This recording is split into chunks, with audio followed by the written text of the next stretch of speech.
Zeke did that beat. Don't worry about me. I'll be okay.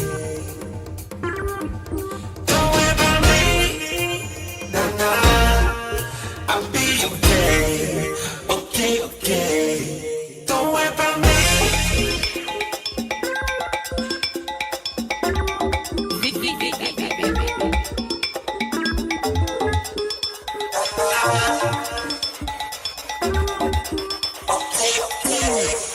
Don't worry about me.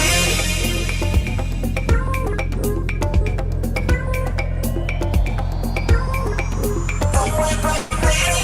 Zeke did that beat. Okay, okay.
Zeke did that beat. Now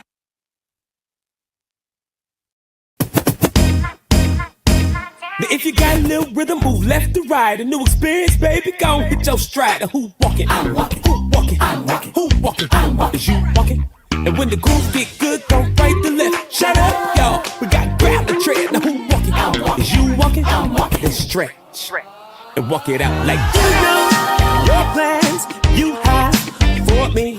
There's no evil. It's all good things. Lord, I love you. So I will trust you. Here I let my fear die. That's why I'm walking. And my eyes can get it right. They gon' be my guide. And I'll follow. Through the trouble. When I don't understand, I will surrender to your plan. Lord, clap your hands. Everybody, I say feet don't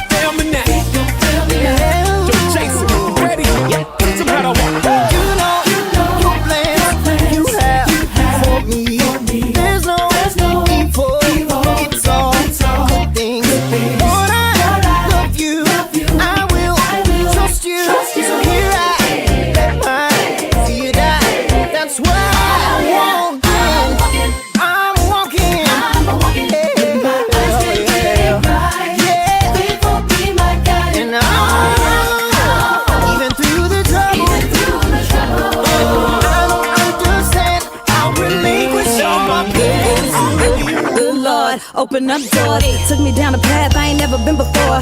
Looking at the road, I don't see a lot of space. Guess I gotta drop my load, cause you're picking up the pace. Don't leave me to die, be by my side. I get a little anxious, please be my guide. I got my feet shot, I've been prepping for the moment I would get the green light. So if you see me, I'm rolling like feet. Don't fail me now.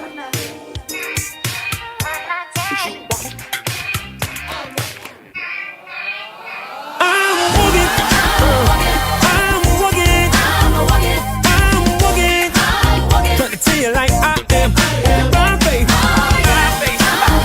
Lord, I want it. Anybody else going? Yeah, say I am. I'm walking. When my eyes can't get it right, will be my guide. Oh yeah, I'll follow. When I don't understand, I'll surrender to your plan for me.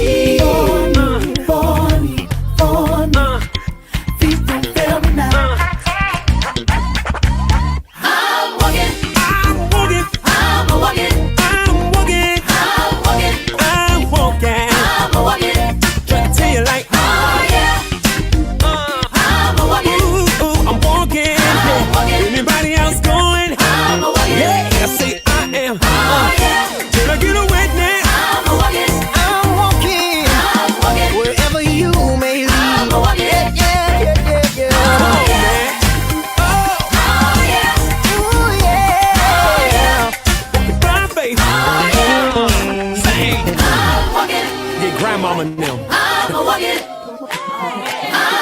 Go ahead, get Papa.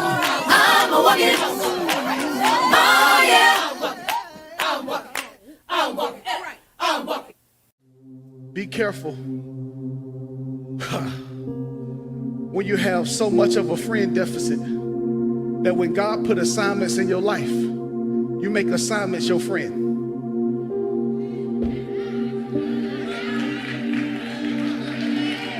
Do I need to run that back? Be careful when you have such an emotional deficit in your heart that God puts assignments in your life and you confuse an assignment with a friend. And it's nothing worse when you start dating assignments. Somebody better come get me. So now you in love with a project and not a partner. That's not dating, that's daycare. In this season of my life, I'm not babysitting no more. Send people who can build with me, not people I have to keep building up.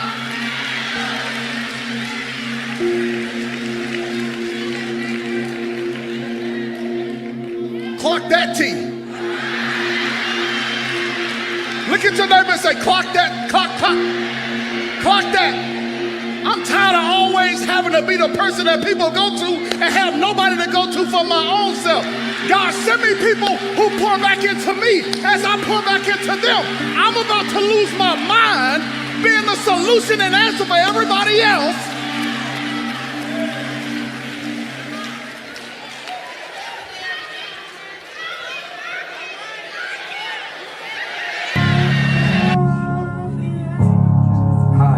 Sarah McLaughlin. Will you be an angel for a helpless animal? Every day, innocent animals are abused, beaten, and neglected, and they're crying out for help.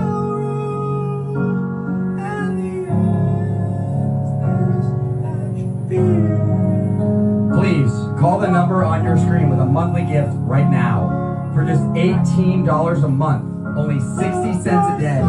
You'll help rescue animals from their abusers and provide medical care, food, shelter, and love.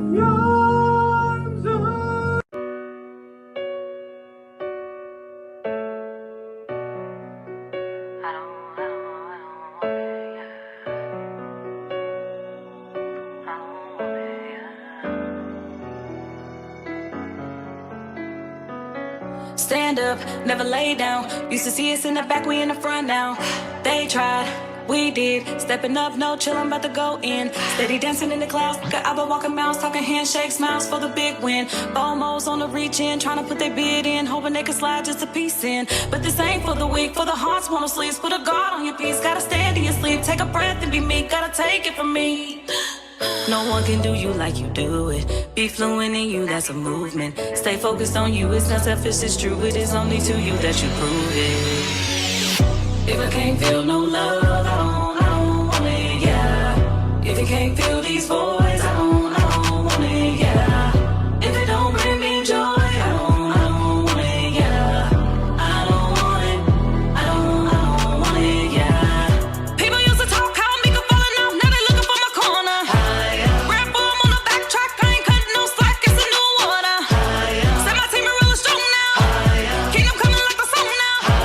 Guaranteed on this walk, you won't believe, but his word is the creed, and my faith it goes free. No one can do you like you do it. Be fluent in you, that's a movement. Stay focused on you, it's not selfish, it's true. It is only to you that you prove it. It is only through him that you prove it. It is only through him that you prove. If I can't feel no love, I don't want it, yeah. If you can't feel these voids, I don't want it, yeah. If it don't bring me joy, I don't want it, yeah. I don't want it, I don't want it, yeah. Entangled entrapments, the pressures of being down. Transcendent traps and dead bodies have shunned the clouds. Depression's a trophy for Gen Z, and socials will kill you with envy, fabricating the line through the enemy. My state, it is altered and change has occurred. Intention is heavy on serving this word. My being has meaning, no love lost, I mean it. I'm good, love, believe me, that's you, I don't think. If I can't feel no love, I don't want it, yeah. If you can't feel these voids, I don't want it, yeah. If it don't bring me joy, I don't want it, yeah. I don't want it, I don't want it, yeah. If I can't feel no love, I don't want it, yeah. If you can't feel these voids, I don't want it, yeah. If it don't bring me joy, I don't want it, yeah. I don't want it, I don't want it, yeah.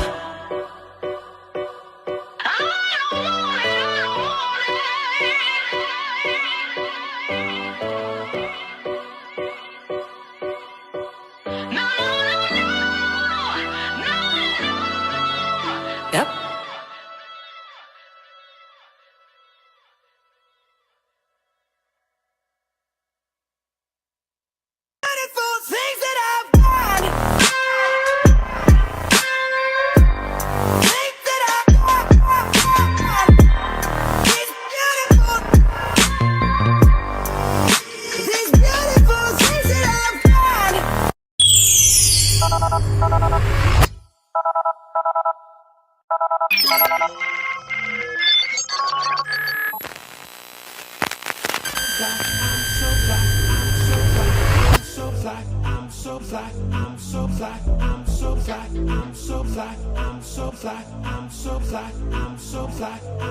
Good morning, good morning, good morning, good people. My hair is all over my head. My God. My mama told me not to get on here looking wild. Good morning, y'all. What's up, everybody? Hope everybody's doing all right. Hope everybody's doing good. Man, what a great way to start your day. Zeke Live in the morning. Y'all know how it is. A great way to start your day. And yet, here we are. It is is it Thursday? Yeah, it's Thursday, May the 29th. My goodness. You know what? With the holiday, it feels like it should be like a Wednesday or something like that. So it keeps throwing me off. Yes, today is Thursday. Oh my God. It means we get an early week this week. Oh, wow. Because I need it. Got a lot going on. Thursday, May the 29th. And good morning to you. Good morning to you. Good morning to you. Good morning to everybody that's here. You are locked in with Zeke Live in the morning. And yes, this is a great way to start your day. Y'all know we are live every morning, every weekday morning, from 7:30 to 10 a.m. Central Standard Time. So thank y'all for locking in with us. If you're on the East Coast, you get a little later start. If you're on the West Coast, my God, you got to get up at 5:30 in the morning to catch this. So, but some people do it. So I just, I respect it. I respect it. I'm not knocking it. I respect it. Good morning to all of y'all, wherever you are in these United States, wherever you are in the world. We've got people that's been watching from, we were playing songs from Africa. People submitted stuff from there and Europe. We've got people all over the world that lock in at some point. So wherever you are in the world, good morning. to you. Hold on one second. So check this out. These beard hairs, these mustache hairs keep getting in my mouth all the time. So sometimes you see me going ridiculous, right? Anyways, maybe it means it's time to trim it, time to cut it off. I don't know. My wife will probably be happy if I cut it off. So there you have it. But nonetheless, yeah, it's Thursday, May the 29th. A great day. This is a great way to start your day. I say that every day because it's been true every day. And so, thank y'all for locking me in. I'm your host, Zeke. Thank you for coming into my space. I appreciate it. And then we've got Eric Rideout. We've got Rich Holmes. We've got Rhonda on the rocks. We got people, y'all. We got folks. We got all kinds of guests. This is just a great way to start the day. And we talk about topics over here. Sometimes we laugh. Sometimes we cry. Sometimes we talk about stuff that hits heavy and hits home. And I think today is one of those days. As y'all know, this week has been a heavy week. We're doing a week. We're calling it Unpacking Insecurities. Unpacking Insecurities. And, the insecurity that we're talking about today is rejection. And that is one that I know that we've all, at some point, at some level, we've all had to deal with rejection. We've all, at some point, have had to deal with whether that came in a breakup, whether that was a divorce, whether that was a job that you had to cut ties with or that let you go, whether that was an opportunity you thought was coming your way and it just didn't for whatever reason. Whether you got ghosted, maybe you were the one who did the ghosting. Hello, Zeke, I'm talking to you. I'm just saying, we've all experienced rejection on some level at some point, at some time. It's a thing that happens. It's part of this life. And so we're going to talk about it today. And, I want to give this little bit of a disclaimer, I guess. I'll give a little bit of a disclaimer. I've given it a couple times, during this week, because again, I realize that some of these weeks are heavy weeks. So here's the quick disclaimer. The disclaimer is this is never meant, none of these conversations this week are meant to drag you into the pits of despair. This is not a pity party. It's just a chance, for us to presence the things that really do be on our minds. And that's why I go live every morning. These things really be on my mind at times, I really work my way through a lot of these things, these topics, these issues. So we're talking about rejection today. I've been rejected. It's a thing, and the residual effects of that stuff, it stays on you. Like I've been broken up with. I've been rejected. I've had opportunities I thought I was going to get that I didn't get. And the reality is that stuff wore me down, broke me down, had me messed up, had me in my mind, replaying it. What did I do wrong? What's wrong with me? What could I have done better? What could I have done? Y'all know how we do. We start playing it in our mind over and over and over and over again until eventually you either get over it, you get past it, or you either, some people, that it sends them into a pit of despair where they don't even recover from it. And don't let a whole bunch of rejection happen all at once. Don't let a whole bunch of that happen all at once, especially on top of all the other things we got in life. We get it. We've been there. It will mess you up. But can I present to you this idea? That sometimes a rejection, and I don't want to sound churchy cliche for my churchy people, but sometimes a rejection is in reality God closing a door so that another one can open up.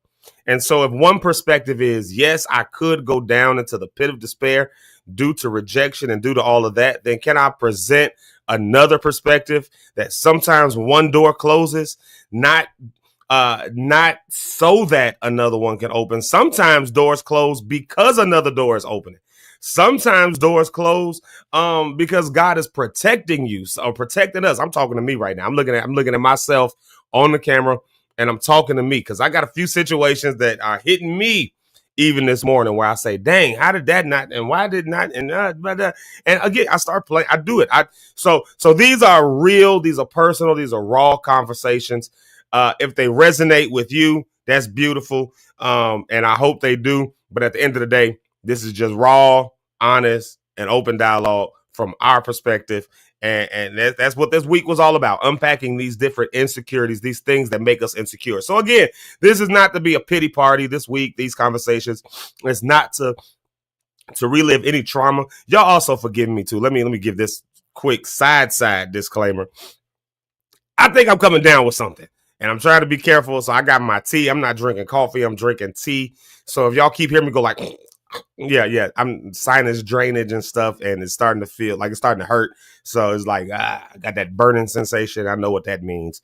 So I got to get medicine and do the whole thing. So we're going to get through this show as best we can because it's hard to talk. But all right, so that's that side note. That's why you keep hearing all that. So if I do that, just ignore me. Just give me some grace. But again, like I said, these conversations aren't meant to give us a pity party. They're not meant to just rehash old traumas. They're meant to just get us to think about stuff. Because when you think about it, when you confront it, then you can conquer it. And the Bible tells us we're more than conquerors. And so, conquering ain't no thing, but you can't conquer what you won't confront. And there's a lot of things, for me, like I said, I know I can't be the only person in the world who has, got these things that you deal with, and then you don't confront it. You just let it fester. You just let it, just fester in your mind all the time. And then before you know it, you start getting defensive about other stuff. It's not worth it. It's not worth it. So again, like I said, these are not meant to rehash old traumas or anything else like that. It's meant to help you and to help me. Remember, I'm not looking at y'all. I can't see y'all. Y'all on the screen. I just know you're there. But I can see myself on the screen. And I'm looking at myself when I say it's meant to help you, Zeke. Not about nobody else.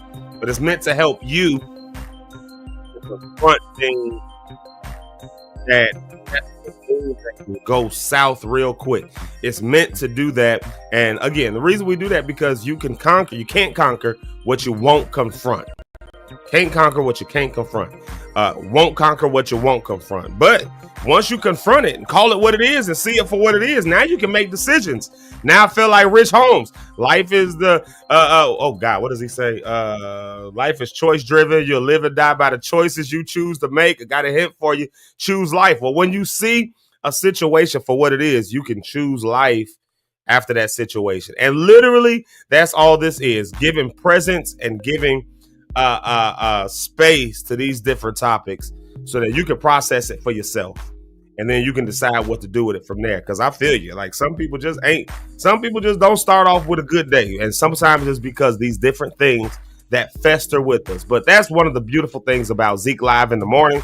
That's one of the beautiful things. That's why I want y'all to subscribe. That's why I want y'all to hit the notifications. I'm dragging everybody to YouTube. I'm really am. We were talking about this yesterday about the YouTube versus Facebook. We've been seeing a decline on Facebook, but an increase and incline on YouTube. And so I'm keep pushing y'all over there because I want my YouTube going. So subscribe. That's why we encourage y'all to subscribe, lock in with us, because as we talk about this stuff, you got a support system.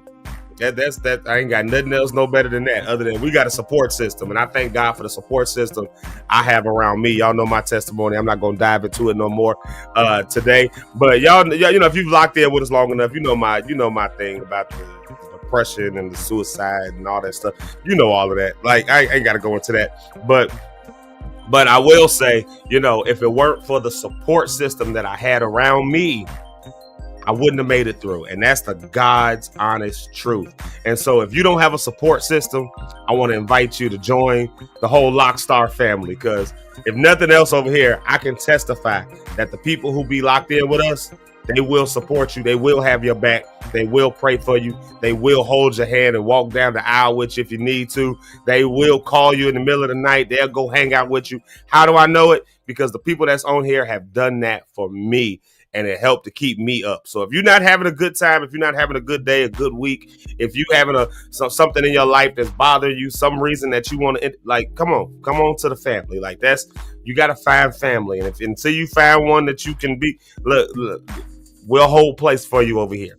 So that's what we're dealing with today. I had to give that little bit of a disclaimer because, I had to give that little bit of a disclaimer. It came back to me that, some people thought the topics were a little bit heavy.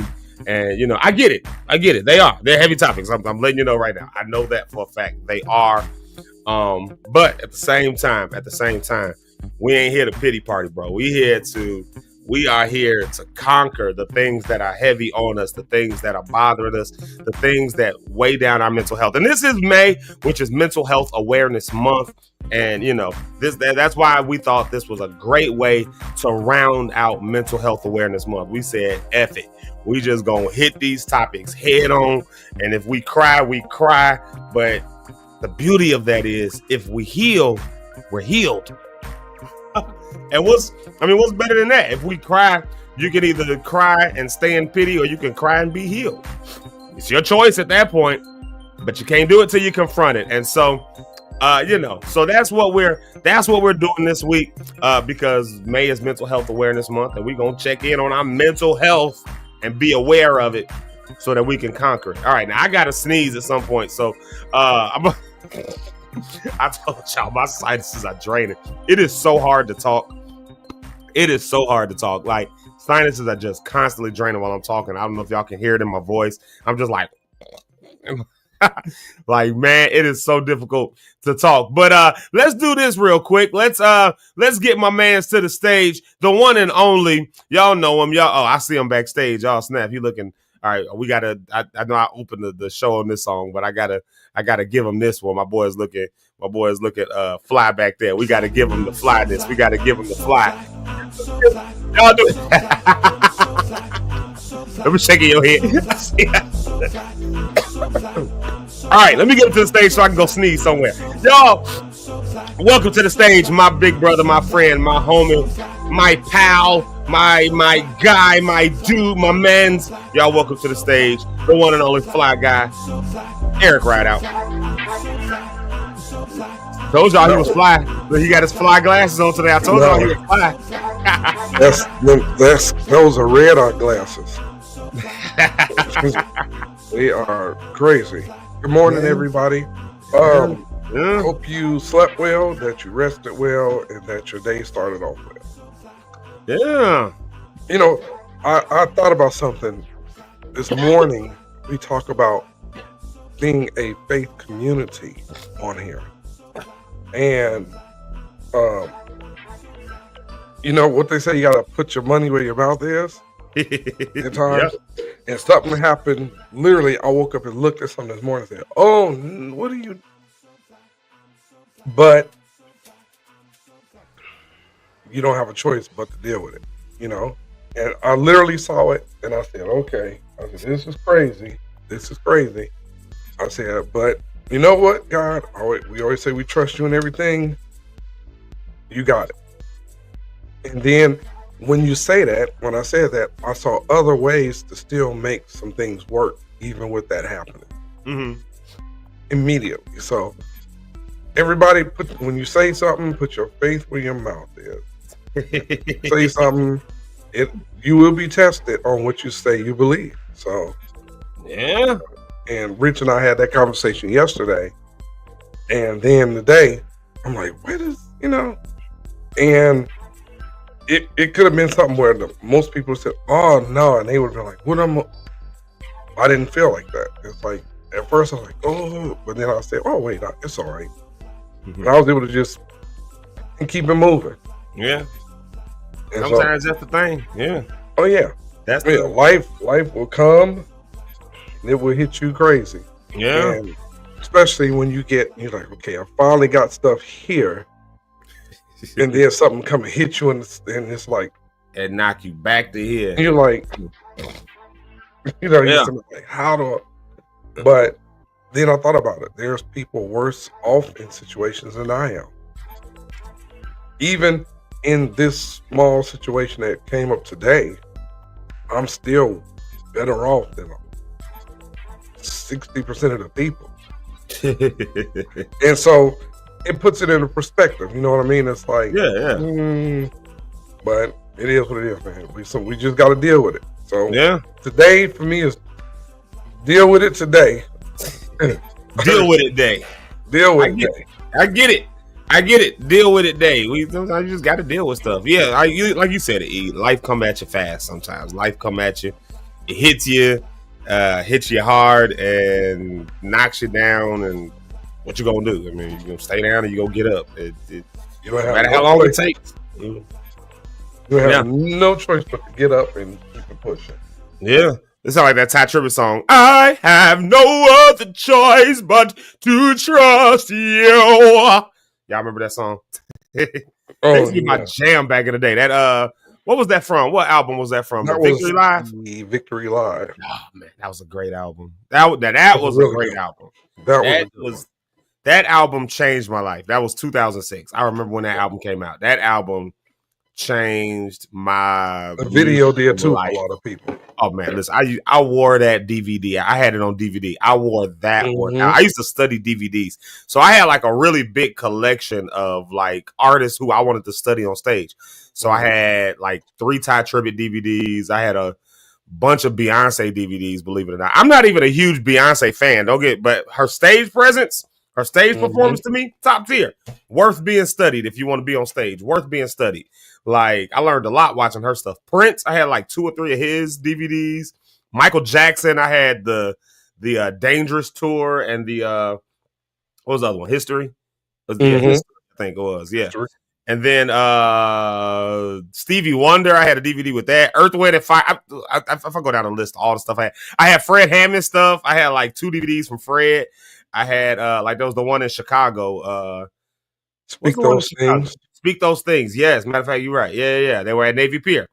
Yeah, that was at Navy Pier. I had that, and then I had another one. It was in Las Vegas. What was that in Las Vegas? Purpose by Design. Yep. It was that they was at the MGM Grand, I think, right? Yep. Had that DVD. Like that's what I said. Israel Houghton, I had like 2 of his. I had Tone, the Out the Box DVD. That was crazy. That was wild. Out the box. And then something else too is that if you remember, Israel was in our video too. Which one on the Las Vegas thing? Yeah, he was he intro like on the guitar. He was sitting on the he said that's how Israel got his start. He was playing with Fred. He was in there. Yeah, sitting on acoustic on Please Don't Pass Me By. Was you at any of those things? Really? At the recordings, the DVDs? Word. Was you at the Vegas one? Vegas, I got to Vegas late, but I made it. And because it was tied into something that Bobby Jones was having, if I remember right at the time. And there was a lot of industry people in Vegas. It was something happening in Vegas. Yeah. It wasn't just recording. And Fred was like, oh, I'm going to do my recording in Vegas. Since everybody down here. I can't remember what it was for. Man, it's been so long. But no, that's actually dope, though. That's what, ain't that what kind of like what Kiki did? Yeah, Kiera did it with her recording at the Atlanta. I can't think of the radio station in Atlanta, but they have a big thing every year. About 6,000-7,000 people come out. And that year, Dietrich, Pastor Mike, Kaylin Carr, herself, and a lot of people on the radio station event. And she was like, oh, it's a ready-made crowd. I'm going to be there. I'm going to do a live recording that night. That made sense. So she didn't have to promote it. Outside on the flyer for the event, they actually said Kiera's here, live recording. And she came into a ready-made situation. The sound was already there. She just plugged in and they just did their thing. So her set was work smarter, not harder. That's like work smarter, not harder. Exactly. Yeah, because that otherwise I would have think of the tens of thousands that she saved. She saved a lot of money. She probably saved $50,000 to $70,000 by doing that. Like for real. She was smart on it. Yeah, that was a good move. Yeah, that very smart move.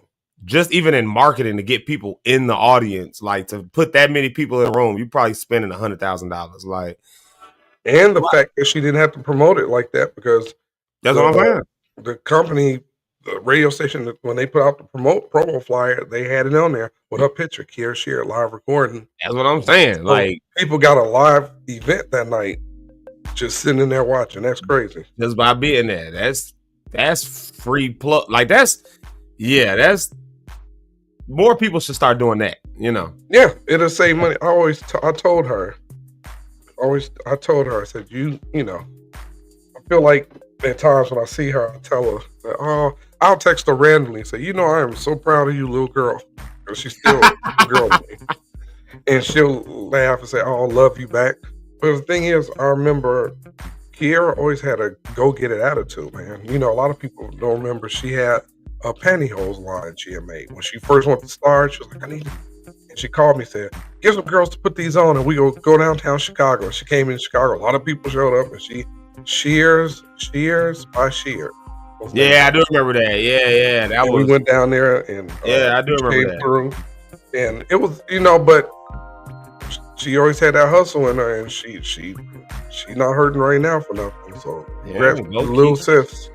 Yeah, shout out.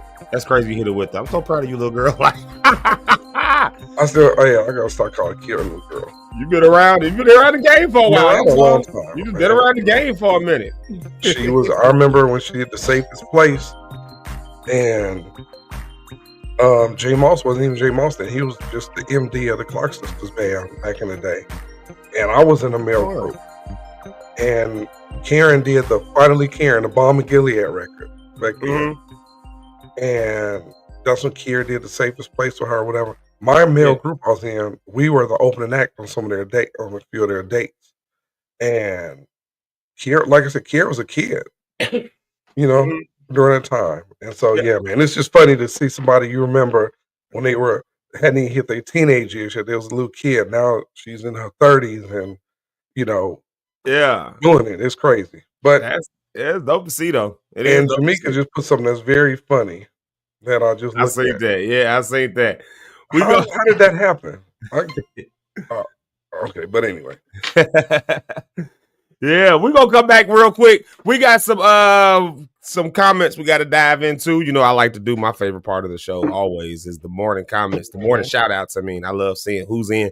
And dude, let me tell you something. Before the live cast started, remember yesterday I found out that if you're on YouTube, once we get the show set and it's showing, apparently you can like comment. So I had like 2 comments that came in before the show even started. Like, wow. Like people been getting on now, commenting before the show even start. Before I even hit the go live button, comment. Yeah. Like on YouTube though, you can't do it like on Facebook or anywhere else. But on YouTube, yeah. Like I almost just fell off. My computer screen they said battery low. I didn't have it plugged up. I said, let me stop plugging up. I had that happen before while we was live. Let's I'm gonna go refill my tea because my throat is getting scratchy. Let's go to a music break. Hey, let's play our girl real quick, Tara Jones. Because she's here. I see you got me calling this girl Tara. Here you go. I done called to get Tara. Tara Jones with I Am Who I Am. Let's go ahead and play that song. I like that song, and I really like that song for this week, actually. I haven't played it this week, but I think it's a great song for this week. So here she is right here, Tara Jones. I Am Who I Am.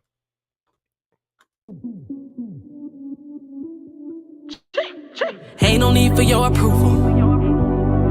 Nah. Yes, I am made by the ruler. Yeah. No need for your approval, cause I'm made by him.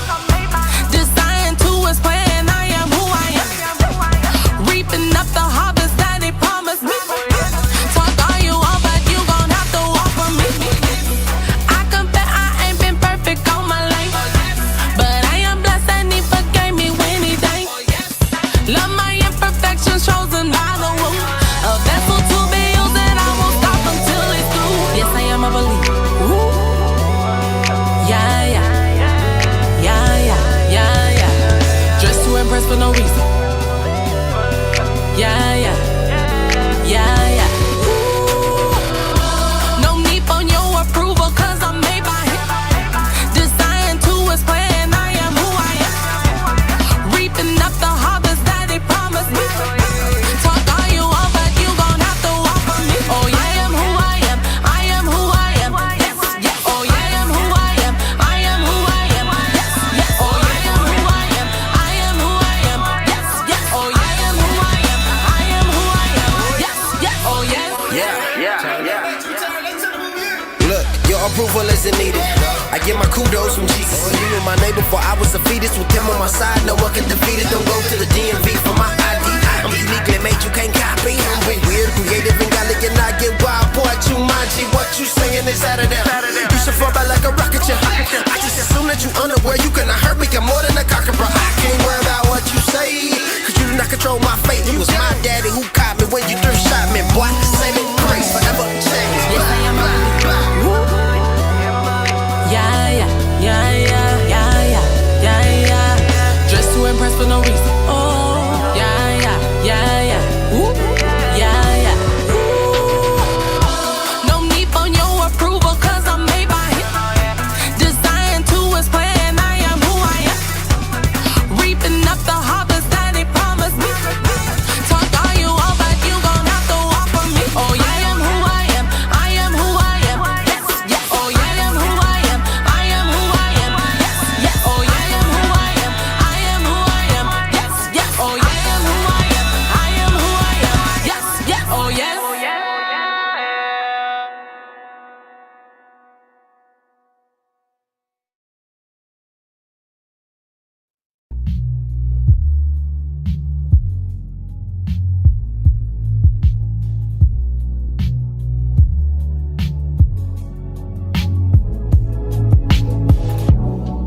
No, I never did love, just a pastime. Told myself the last time was the last time. So tell me why. I know that I'm safe for all alone, but when I'm with you, I lose control. And I'm not new to heartbreak, babe, but that's a risk we all gon' take. Cause the vibe's just right.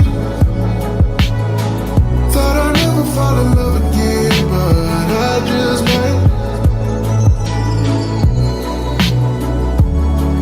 Cause the vibe's just right.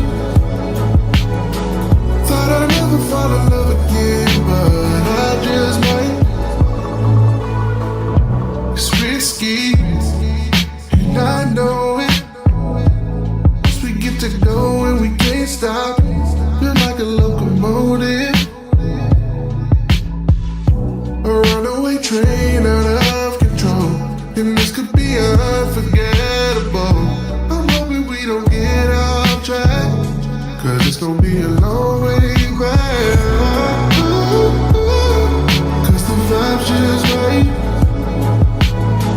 Thought I'd never fall in love again, but I just might. Cause the vibe's just right. Thought I'd never fall in love again, but I just might.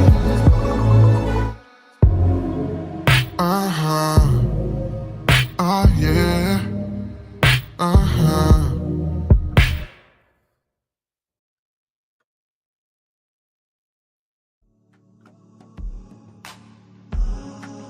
And we back. Yo, we back. I love that song. That song is that just might. I like that song. I like that song a lot. Yeah, I told y'all I was gonna make its way into the rotation. We did a music episode on Monday, and we played that song, and we was both like, "Yep, that's a vibe right there." Here goes Eric back on the stage right here. That song was a great song. That's CP the Genius. Oh, yeah. That just might. That's a great good song. It just got a vibe. I just love vibey stuff. It just felt like the right vibe every morning, just like a good starter song, you know. Yeah. I like it. Yeah, that's a good one. That's a good one. So y'all make sure y'all definitely go and knock that down. Go and find him. CP the Genius. I keep wanting to call him CP the Great. Like if he ever sees this episode, he can't hear me call him. Oh CP. yeah. I just be jagging people's names up. You know. So you go support them, everybody. Yeah. Support both of them. Support Tara and CP. Tara Jones, support her. Yes. Speaking of the Joneses, these comments are cracking off because people talking about Bobby Jones experiences. So let's do this. Let's play around in these comments a little bit. But first, let's do our morning shout outs. Y'all know I got to do the first comment of the day. Of course, drum roll, please. And before I do that, Eric, have you ever had ginger chews? You ever had these? You never messed with these ginger chews? I've heard of them. What are they for? Throat. Like they help clear all that stuff up. You know, yeah. So to all singers, people who deal with sinus issues, I would definitely like. So speaking of Fred, you know he does that thing with the ginger. He put me on ginger drinks and stuff like that. Like he had me drink some of that stuff he had one time, and I was like, God, dog, this is strong. That's strong. That's some strong stuff in that cup. Right. I was like, God, dog. I don't know how he got them cups. He like, but it'll clear your whole system out. Your whole system out. Even the stuff that wasn't wrong would be better. But it's good though too though. That ginger stuff is good though, but boy, that job, I mean, you just clear everything immediately. That was crazy. So forgive me for talking with food in my mouth, y'all. But first comment of the day, I can't do my drum roll because I got ginger chews in my mouth. So pretend like y'all just heard me do a drum roll with a and the first comment of the day goes to Miss. Check this out, Asia Jamal. Uh-oh, she first. She beat everybody first. Before I hit go live, she put 2 comments in this section. Like, before I hit the go live button, this comment and that comment were in there. And hold on, watch this though. Immediately after I hit go live, this comment came across. Second comment of the day was Miss Cynthia Cohen. That's Rhonda's mama. Y'all know we show the mamas of the show love. So y'all show Miss Cynthia Cohen some love. Y'all go give her some hearts and some hugs and all that stuff. That's Rhonda's mama. So y'all go make sure to love on her because we love the mamas of the show. That's just is what it is. That's how we do. So yeah, shout out to her. And then let's see, Victoria always gets on here. Shout out to Vicky. She says blessings. We take all the blessings we can get over here. We definitely. I'm with Eric. Yeah, salute. I'm with. Speaking of Tara Jones, there she is right there. She says, "Yo." Of course, y'all just heard her song. Oh, Tara, or as Eric calls her, Tara. That's Tara. That's how you. That's what it says. Tara is Tara. Even put an H, it's still Tara. Well, there you have it. Yeah. So let's see who else we got in here. We got Brony Cat. Now, y'all, hold on, wait a minute. Stop the music. Stop the music. Stop the presses. Wait a minute. This is the first time in a very, very long time that Brony Cat was not in the top 3 comments of the day. That's how early people got on and commented today. Like 1, 2, 3, 4. Oh my God, Brony Cat was number 5. Oh, my head is exploding. Here's the crazy part, though. That was at 7:32. That's how, like, she was on early to make that comment. And it was still 4 comments before. That never happens. Brony Cat is always in the top 3. But she's still in the top 5. I mean, that's still like, but we love Brony Cat. We love her. And I got to go fishing out this comment because she's the church announcement lady over here. She always gives us these cool things. Let me turn the music back on before I read it. Let me get a cool track. Let's play this one. This is what I was trying to play earlier. Yes. She says, if I can get back to it. Welcome to Zeke Live in the Morning with Zeke Locke, Eric Rideout, Richard Holmes, Rondo on the Rocks. Grab a beverage and let's tackle the feelings of being left behind. Woo! Well, Eric, what you drinking today? You drinking anything this morning? That's a good one. That's what I'm on. Tea and water and ginger juice. Man, these sinuses, they are wearing me out, bro. Like this drainage. I told my wife, you are blessed and highly favored. You never dealt with sinus issues. No, but what I mean is, my whole life I had them until this year. Oh! I had them. And all of a sudden, like I said, whoever that little person inside of us is that pushed all the wrong buttons to start stuff, like, oh, wait, you didn't give them that. There you go. Now I got sinus problems. Ain't it the worst, though? Yeah, it's not too bad, but it's bad enough where when you talk and you fill up in here and it's hard to talk. That's what's going on right now. I'm constantly fighting back this from just going like the whole time I'm talking right now. It's like, it's insane. It's the worst when you're trying to sing and perform and you jumping around the stage and you start sweating. Then you got to go outside and don't let it be like when it's cold outside. Like, oh my God. Then it's just worse and worse. I told my wife, I said, I got to start drinking tea. Get my ginger. I need to go get some medicine. I do all it because I feel it coming on. Because here's the other thing: when you dealt with it your whole life, you know when it's gonna turn bad. Like when that's gonna be. You got a couple days time clock, and it's gonna be one if you don't act right now to at least give yourself a chance at it not being bad. That's about where I am with it right now. It's like that tickle in the throat where it's like, oh no, I might have a sinus infection. That's like, no, that can be real bad. Yeah, because that can get real bad. That'll have me down for. Yeah, when I get sinus infection, it's over with. Yeah, and I ain't got time to be down. I got so much stuff to do. I got so much stuff to do. I do not have time to be sick. I literally don't have time to be sick. Like, no time to be sick. So y'all keep me in prayer because that's what's going on. Yeah, like last night we got home. I did audio for a school dance yesterday. They rented the theater for a school dance, 8th grade prom. They called it. It was an 8th grade prom. Like, it was real nice too. It was real good. Of course, all the chairs was moved. They had the table set up. It was like masquerade, like Mardi Gras. The DJ, what's his name? D91. I don't want to mess his name up, but Urban Feats. They do like the silent parties and stuff. So he was the DJ for that. So, and I mean, it was just a good time. The kids was, it's funny because kids don't dance. Like, you got to really work them up before they start dancing. You remember them days in middle school and grammar school, having those dances and everybody just sitting off to themselves, like too nervous to go out there. It was like that for the first like hour and a half. And then he started playing some stuff and got him like to the floor, went out there with him, turned him up, and it was a good time after that. Yep, so shout out to that. Let's see here. Who else we got in here? Oh, look, y'all, it's Zeke Locke. Oh my God. It's Zeke Locke. That guy. That nonsense guy.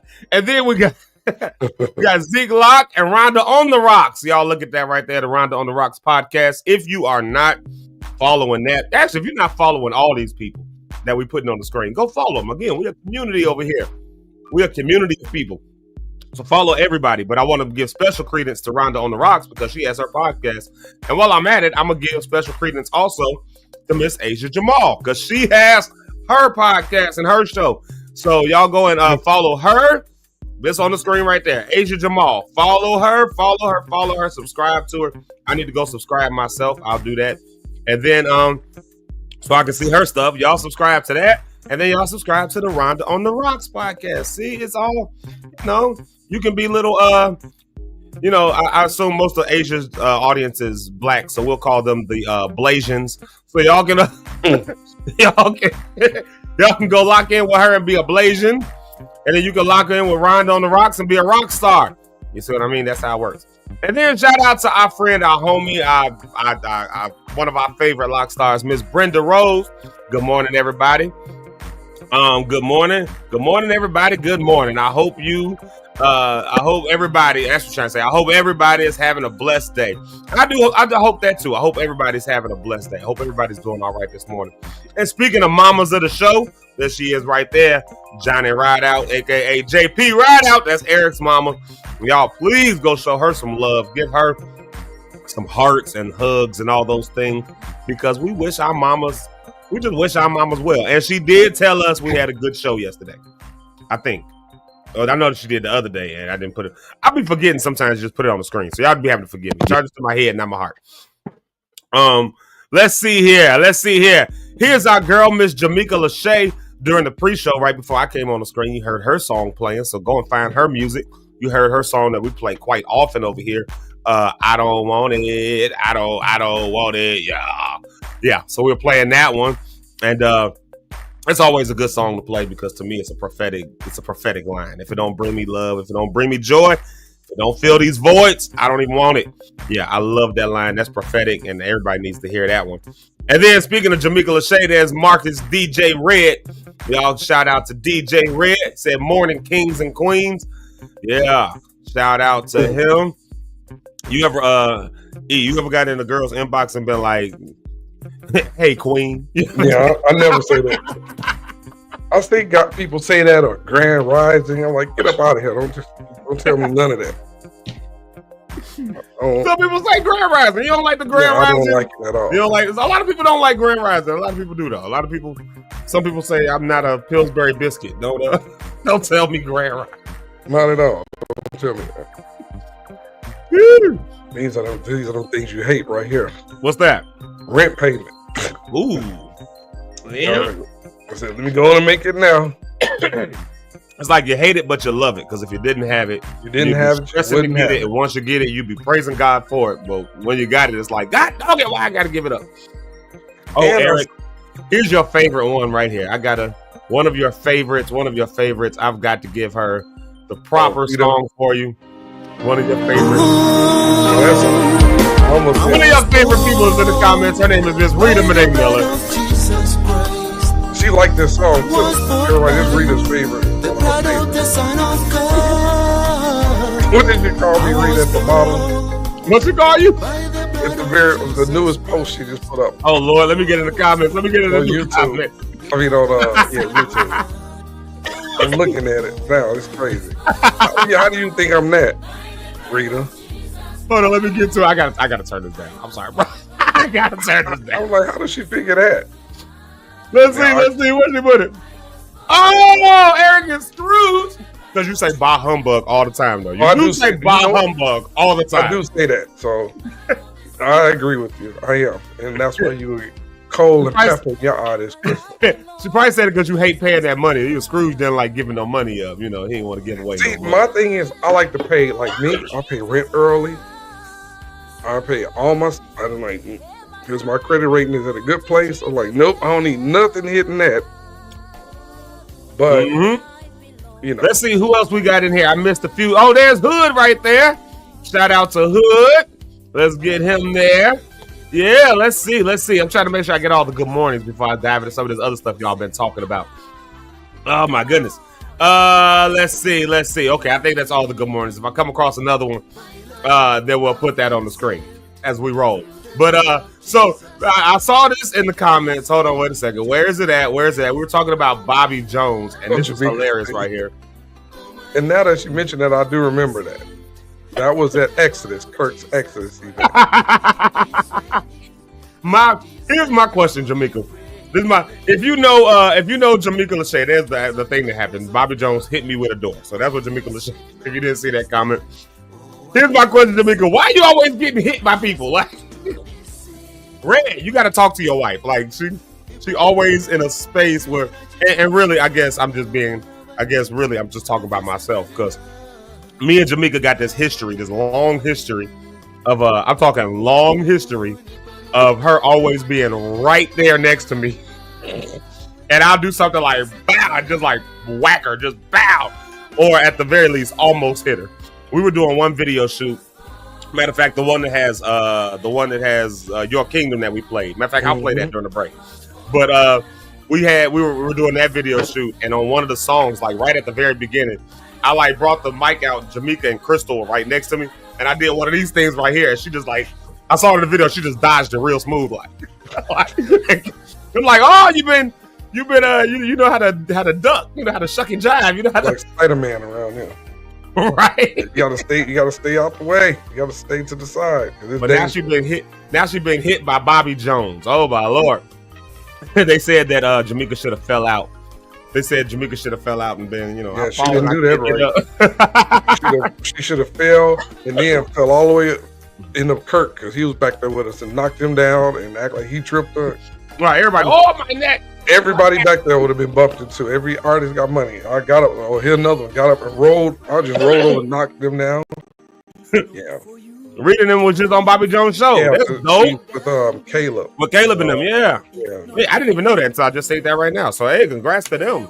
Yeah, DeVaris is like business manager running stuff over there. Yeah, DeVaris is doing the thing, yeah. Organizing and stuff. So I'm so proud of all these people. I'm so proud of everybody. Here's my Bobby Jones story. Reader. The first time I met Bobby Jones was at the Stellars in it was Nashville. It was the Nashville. Yes, it was Nashville. Because I wore the I didn't wear the whole suit, but I wore the jacket to the suit that Donald Lawrence gave me.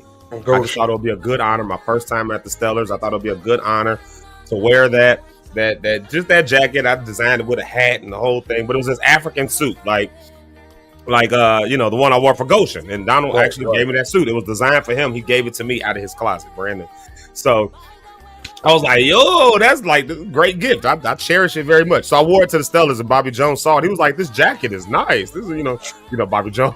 He was like, oh, this is a very nice jacket. I said, oh yeah, Donald gave me this. Donald Lawrence gave me, he's got style to it.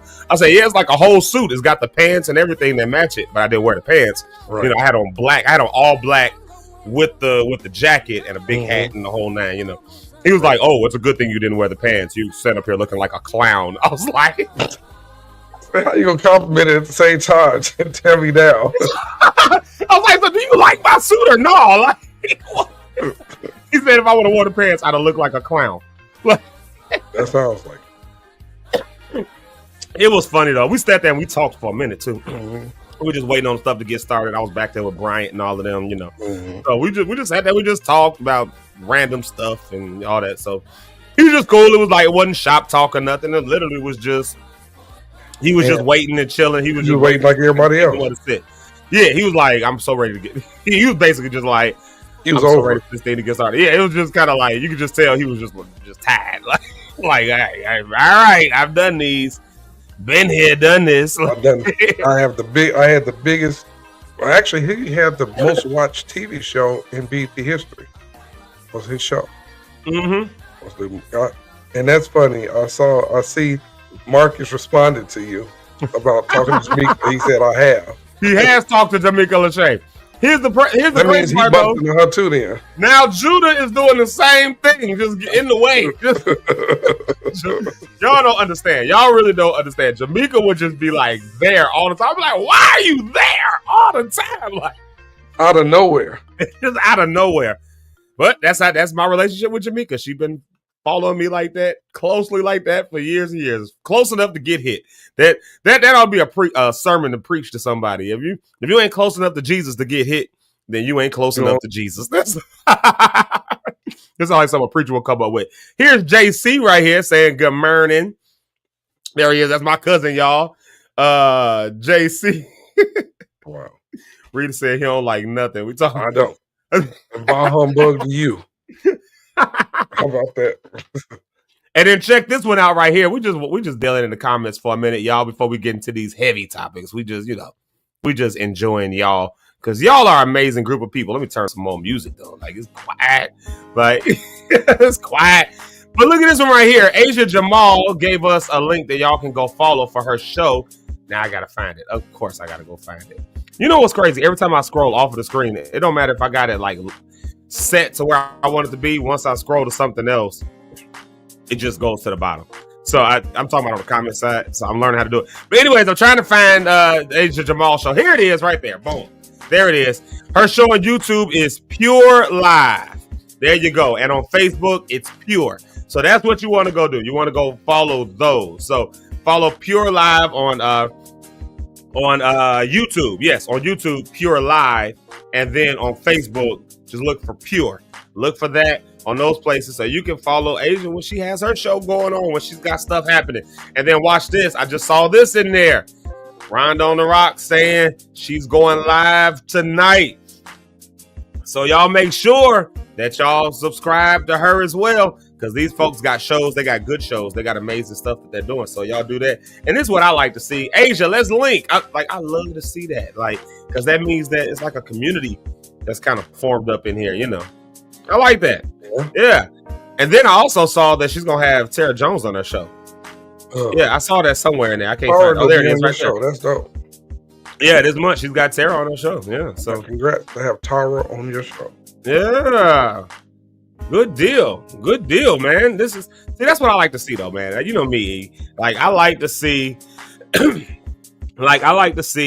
when communities like come together. That's why I say you always been really good at that, like creating communities where people like end up being friends, and from that I've seen those are important. Married. Yeah. Yeah. But I mean you've always done a good job of that. So that's what I always try to do. You know, I try to keep that same energy alive around the stuff I do, because you've done very well with that. That's one thing I think I learned well from you. You know, like how to keep communities engaged together so that an opportunity isn't just like Zeke live in the morning, like somebody coming on here. That's cool and all. But like, you gonna make it over to Rhonda on the Rocks. You gonna make it over on Asia show. You gonna make it, you know, and then all these people sharing and loving each other. By the time you got that, you got a whole community that started. And I really do believe it's a rising tide that lifts all boats. And so when the tide rises, all the boats that's in the water going up.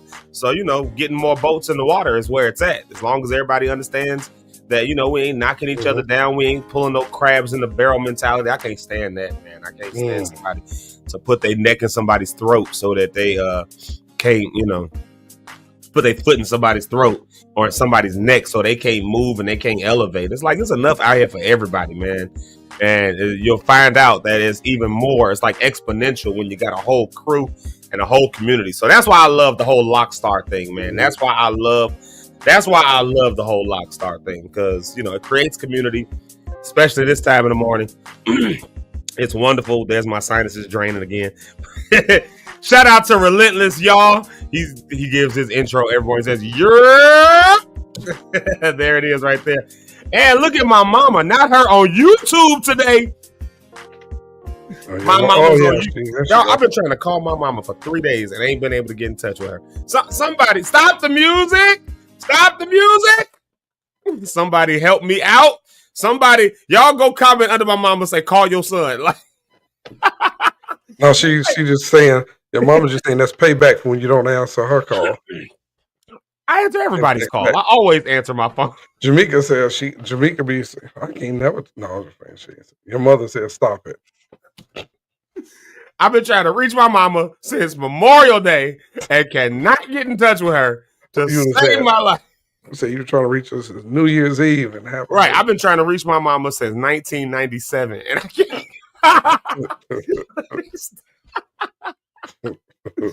Oh my Lord, yes. All fun. That's one of the mamas of the show, y'all. Y'all go show my mama some love. Y'all show us some love. Let's see. Oh, speaking of podcasts, look at that. Look at this right here. Hood said he just dropped a new podcast episode. And true, it's a lot of podcasters going on in here. I love that. Y'all look at that. All these so y'all make sure y'all follow True Hood. Like I said, we all just call him Hood. That's like Christopher True Hood. There you go. For those of y'all that don't know him, you can't just type Hood into a Facebook and find him. It's gonna lie to your hoods. And wait, you see what your mama said, don't you? Right under What's that? Your friends know not to leave you messages. Wonder why?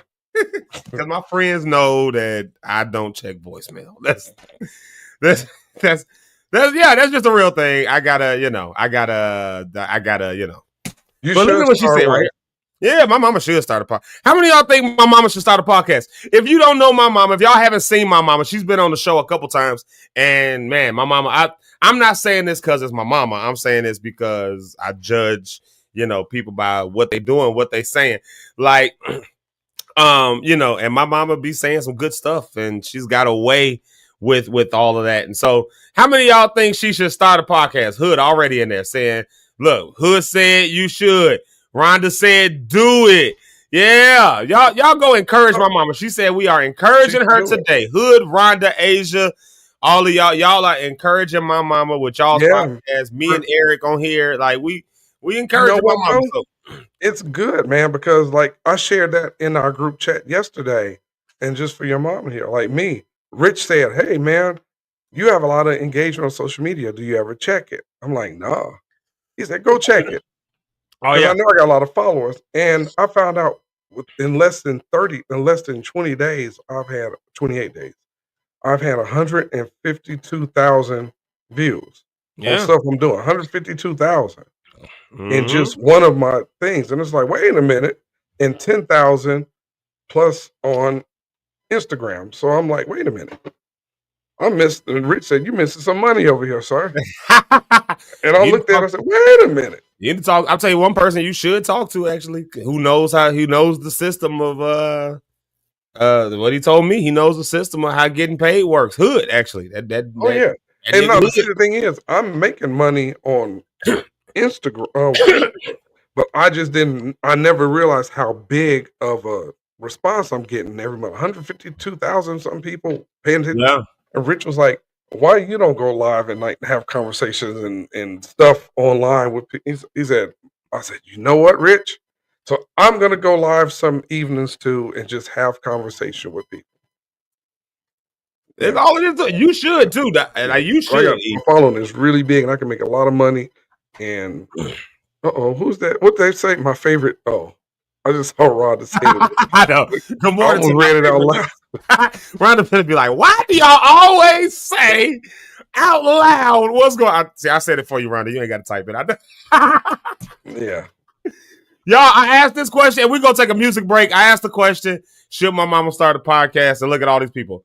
Yes, she should. Rhonda says, do it. Relentless says, let the OG speak. Rhonda says she subscribed. Miss Brenda Rose says, go for it. Oh, look at that. Yeah, we do have an interview actually that we did. Oh, yeah. We got to get that going. That's on Rich's platform, actually. So Rich has a platform. So y'all make sure to go follow that. The whole view situation. So that's on there. Yeah. Do it. Look at Rita. Yes, do it. Look at Eric's mama. Definitely Dr. Dyson is great. And she put great in all caps. That means it must be real. Yeah. Eric Hood said you should too. Oh, snap. Eric Hood said I'm going to. Too. Yeah. Yeah. And then Miss Brittany Rose is sending love to our moms. And I'm going to throw in there Miss Cynthia Cohen as well, because that's Rhonda's mom. I'm going to throw her in that shout out from Miss Brenda Rose too. The mamas are watching us this morning. And my mama says, okay, she will. Y'all give it up. My mama, man, listen, that deserves a song. That deserves a song. And then we're going to the music break. That deserves a song. Y'all give it up. My mama started talking. I was born by the blood of Jesus Christ. I was born by the blood of the Son of God. Back in where you go? Oh, Eric. Oh, Eric. Oh, I was born by the blood of the Son of God. Oh, y'all are killing me. All right. Let us take a music break right here. Some stuff deserves a good song. That's all I'm saying. Yeah. Some stuff deserves a great song. I think I remember liking this song right here. I'm gonna play it. I don't remember if I liked it or not. This is some of that new music we had. Oh, you know what? Since we were playing songs from Africa, let's play this one. I remember this one. It's got a smooth vibe. Let's just vibe for a minute, y'all. Because we've been talking heavy topics. We just need some relaxation, some vibes. So y'all go get y'all something to drink. We're going to come back and dive into this conversation with Miss Rhonda on the rocks, so she could tell us to stop saying what we talk about in private on public platforms. You literally just did it. We can't be controlled over here. Eric, I'm going to say yours. I got the mic. Nobody can say anything. Nobody can say anything. I got the microphone right now. Can't dispute it. I'm sorry. Woo! Jesus Christ. All right, y'all, listen. I've been bought by the blood of Jesus Christ. All right, here's Madongo. I like this song. He'll I don't know how to say the title. You can read it for yourself. Here it is right here, y'all. But I do like this song. I do like the vibe of this. I do like the vibe of this song. We played this on Monday. Y'all can go back and check that episode. We've been playing people's new music. So yeah. Music that people have submitted over the last month. We've been asking for it. So here you go. Afro vibes.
Umuntu ami, umuntu ami. Umuntu ami, umuntu ami. Umuntu ami, umuntu ami. Umuntu ami, umuntu ami. Umuntu ami, umuntu ami. Wena, wena. Wena, wena. Wena uyangihlanyisa. Wena, wena. Wena uyangihlanyisa. Wena, wena. Wena uyangihlanyisa. Wena, wena. Wena uyangihlanyisa. Wena, wena.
Yeah.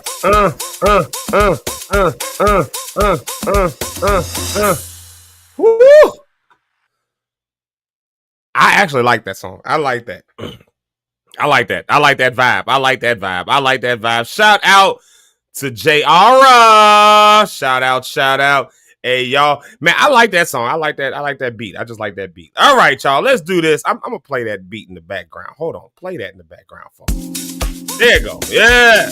There it is. Yeah. I like that. And let's bring to the stage Eric. Let's put him back on the stage right there. There he is. And then let's also get to the stage the one and only Miss Rhonda on Xerox.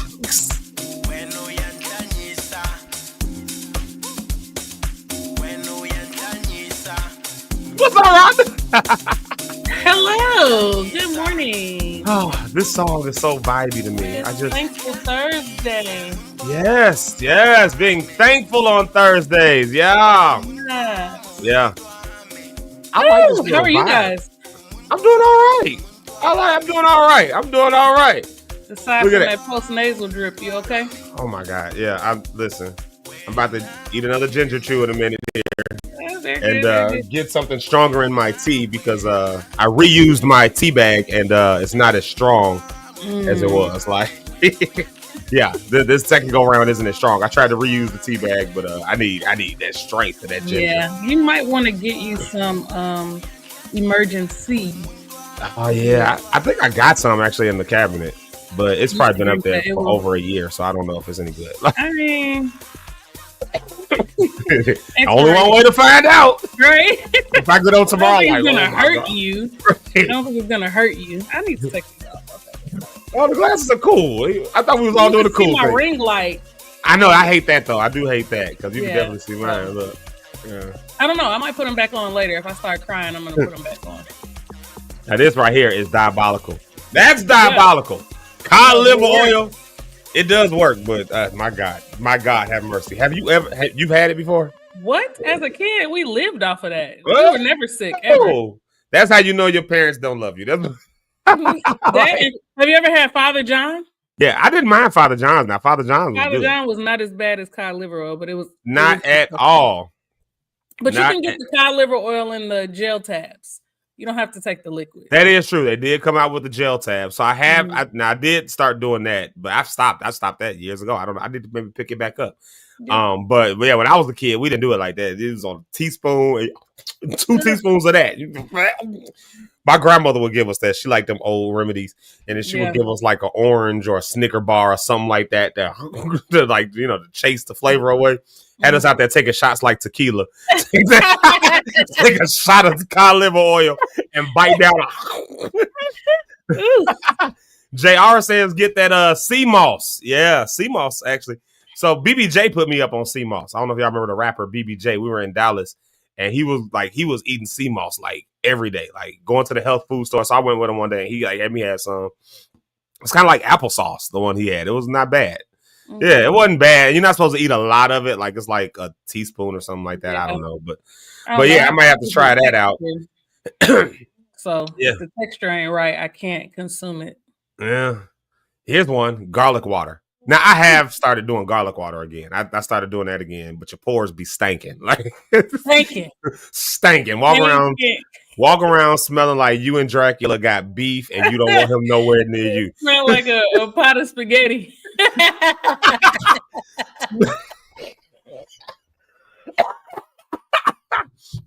Smelling like a walking restraining order against Buffy. Okay. Yeah, garlic water is crazy. Here's one my grandmother used to give. My grandmother used to give us castor oil. I remember castor oil. That was for constipation, wasn't it? I don't know. I remember having it before, though, and I remember that being worse than cod liver oil. I remember that was the worst thing. Now, anybody who knows me knows I don't like peas. Green peas, sweet peas, sugar snap peas. I don't care. If it's a pea, I don't want it. Unless it's a peanut, I don't want it. Like peas, can't eat them. Black-eyed peas, I can do those. Crowded peas, I can do those. But anything that's a green pea, can't eat it. It's the worst food God ever created. If he did away with all peas, I would live in heaven. I would be okay. I wouldn't care how nobody else feels. I would be all right. Peas are the worst thing ever created until I had castor oil. I remember taking it one time and throwing up all over my grandmother's floor.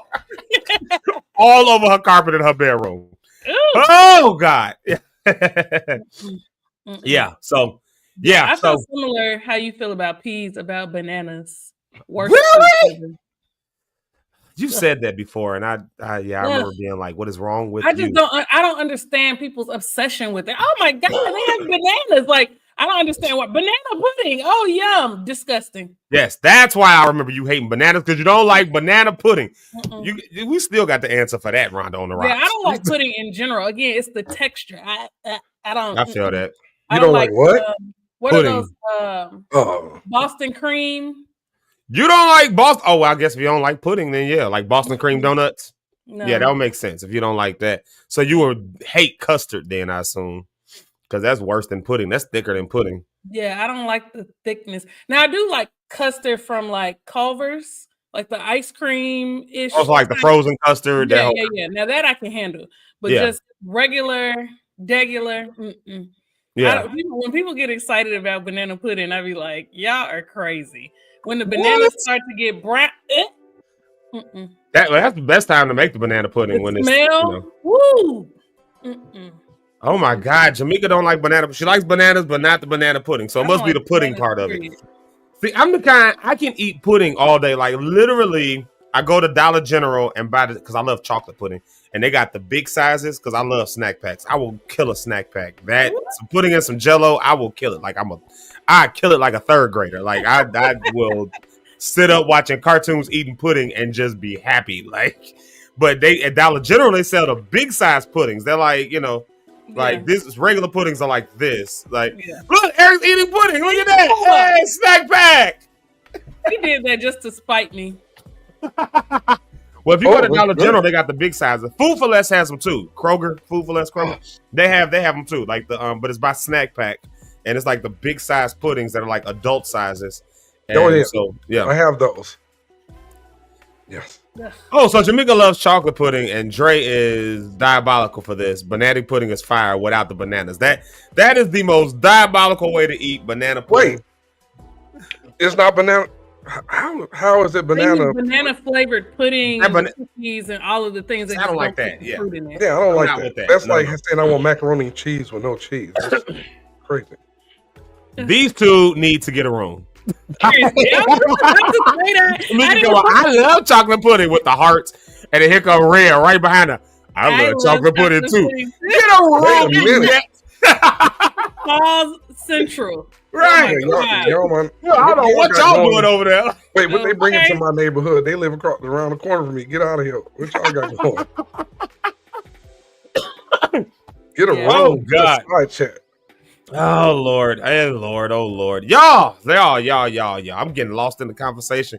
Y'all, we got a topic today. We actually got a topic. We do, and it's almost 9:00, so we have to be busy. I know, right? Ain't that crazy? But hey, so I brought up this topic. Oh my God. Okay, hold on a second. It's not coming. The blonde hair. It's not coming. Thanks. It looks pretty. Aw, look at the compliment. The love being spread around here. Would you like some? Aw, I love to see it. Yes.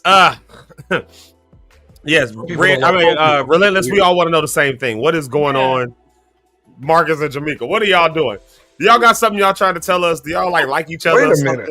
Right. Y'all know each other? Y'all been doing like this. oatmeal. Weirdo. Somebody doesn't like oatmeal? Yeah. You don't like oatmeal, Rhonda? I love oatmeal. Oatmeal is No, I didn't say good. Rhonda. Somebody said I don't like oatmeal. Like weirdo. Delicious. Go ahead. But What's I don't like oatmeal raisin cookies. I like oatmeal chocolate chip, but I do not like oatmeal raisin cookies. What's the difference? The raisins, right? Right.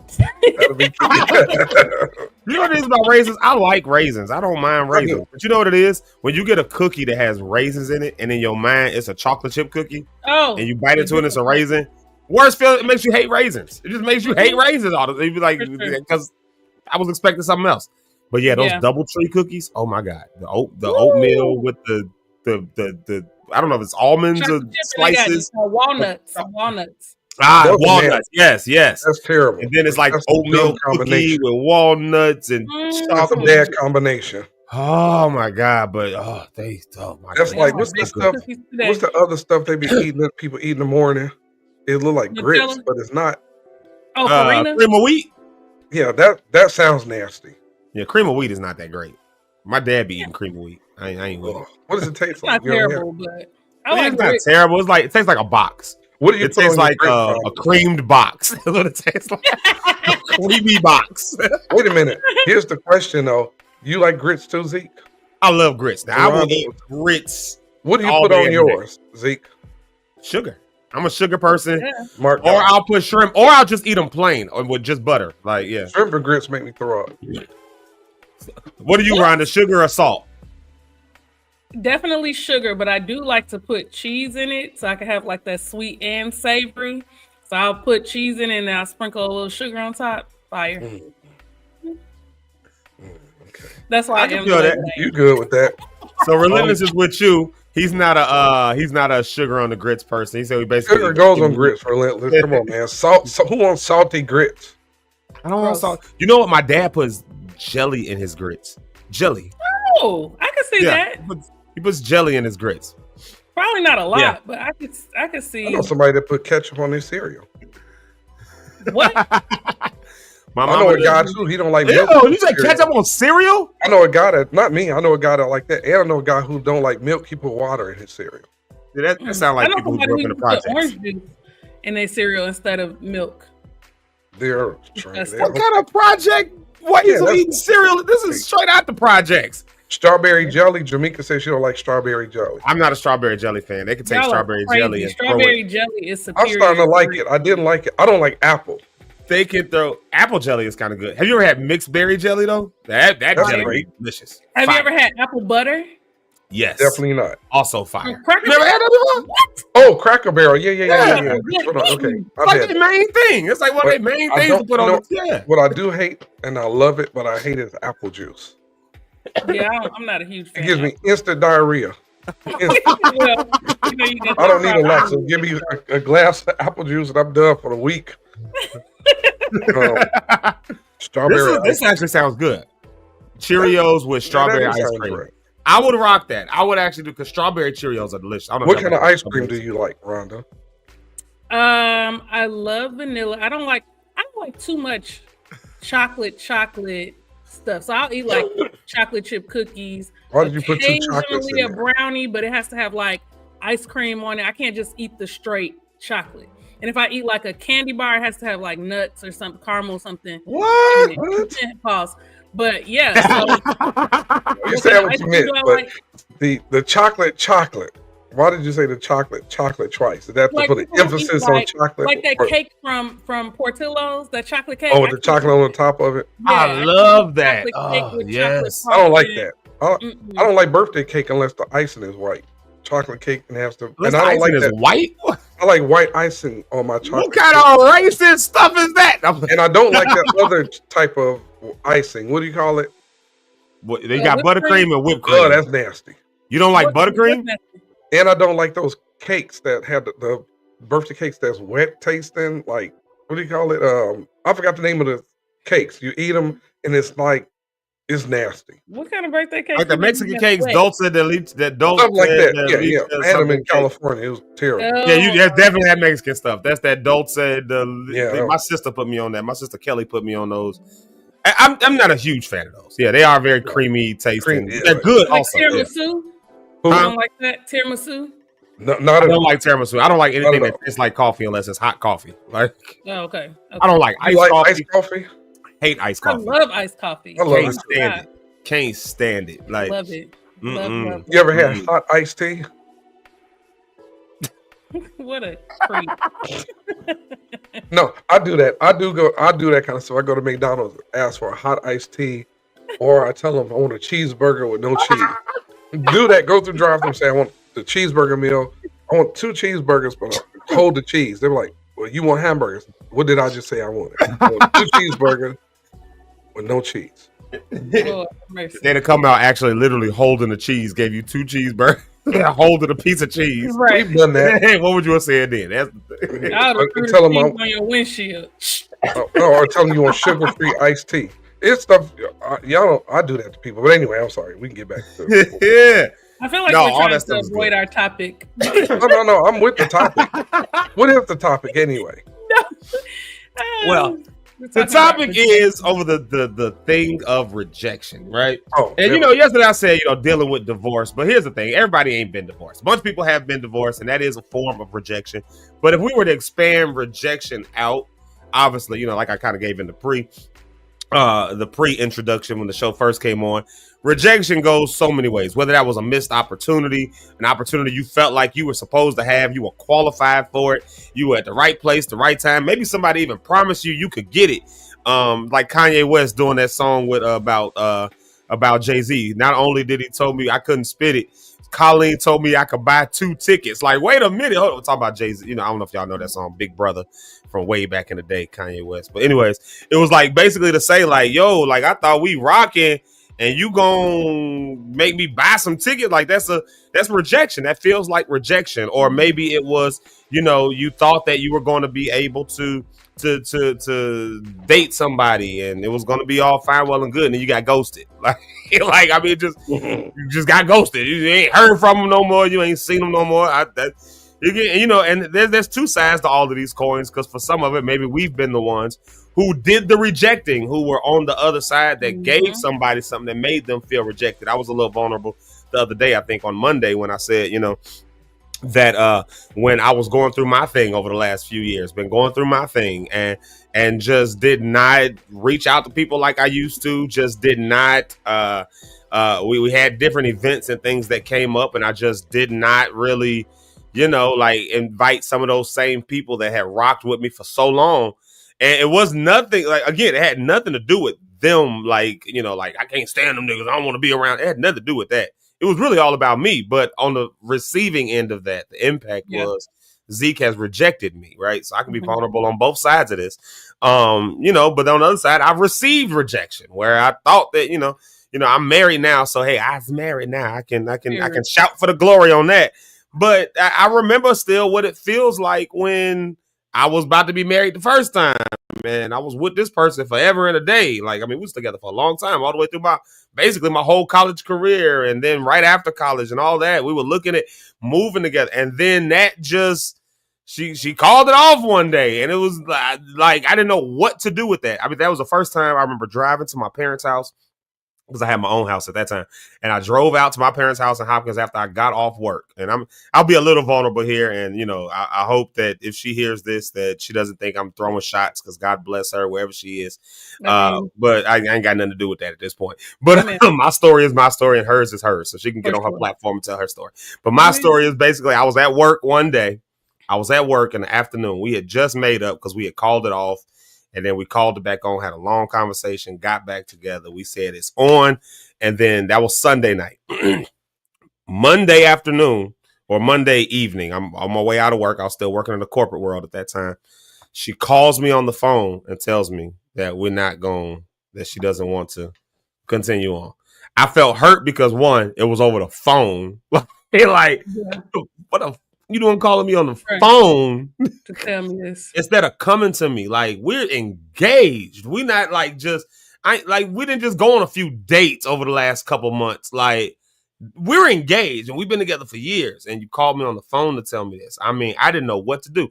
I drove out to my parents' house, and I remember I drove out there and I felt like a little kid. I couldn't eat. I couldn't sleep. I could not focus on work. I turned into a hoe. Like, I mean, can I just be real? Like, I didn't know where to place the emotions. I didn't know how to deal with that type of rejection. I didn't know what to do with it. And, you know, I probably didn't heal over that the way I should have in a timely fashion, which only caused me to hurt other people. I was hurting, and the old saying is true: hurt people. And I, as a result, hurt a lot of people, a lot of women who look at me and be like, nigga, how you talking about her? And you did the same thing to me. You know, you ghosted me. You did that. Yeah, I was hurting for years. That's what I'm saying. For years, I was carrying that. For years, even when I had good things in front of me, still carrying that until I really confronted it head on. That type of rejection, right? There were job opportunities that just felt like, dang, y'all, like, I was supposed to get that. Like, what? Like, you told me that I was going, now I got to go. Now y'all shutting the whole department down and I got to go find something else. And now we scraping for those things. Like, how do you deal with that? I didn't know how to. I'm gonna be honest with y'all. I didn't know how to. And it was still pretty taboo to go talk to a psychologist or something like that. It just wasn't in our, it wasn't. And my mama was in at that time. I think she was getting her doctorate by that point. And I still did not seek that kind of help. And I wore that and I carried that. And for years and years, and I think I'm just over the last maybe 5 or 6 years getting past all of that. Like, and again, it's not just the rejection from the former relationship. I don't want to make it sound like that, but I'm talking like all kinds of layered up things that felt like rejection. Just now starting to learn how to deal with, hey, sometimes people just say no. Like, I'm 40 years old and I'm just learning to deal with sometimes people just say no. Sometimes you're just not a good fit. Sometimes, but again, that also looks like sometimes you the one who just had to say no. And sometimes you look at people and say, just not a good fit. And they're wearing the rejection. So we all get rejected at some point in time, you know, and that's really what we're looking at here. Like, you know, it may not be, let me say it like this. This is not for us to just have pity parties over. I'm not trying to rehab. I'm not reliving that breakup that I had that long ago. I'm not reliving. I don't care no more. I'm actually happy now. Like that. Because here's the other side of that. Like, I like my wife. I actually like my wife. I actually like her. Like, I wouldn't have her if I had the other thing. And that would have been okay too, but that door closed and it allowed for another door to open up. And I like what I got right now. You know what I mean? Like, so I'm grateful for that, but you don't see it that way when you end it. And that's the real problem. Like, it's hard to confront it because you can't see what could be on the other side as long as you're still living in the midst of the situation. I don't know. I'll toss that to anybody. I don't really have a question at all, but that's me. That's really what the conversation is about. What could be on the other side, you know? So, yeah. Sometimes I feel like where I struggle the most is like, after I've received the rejection or the door is closed, I just kind of stand outside the door like, maybe it'll open back up. If I knock, I'll look, hi, and hello. Okay, I'll just wait around here, or I'll just, I'll stand outside the door and just kind of wait, or I'll go next door and just look and see who's going in that door. You know what I mean? Like, Yeah.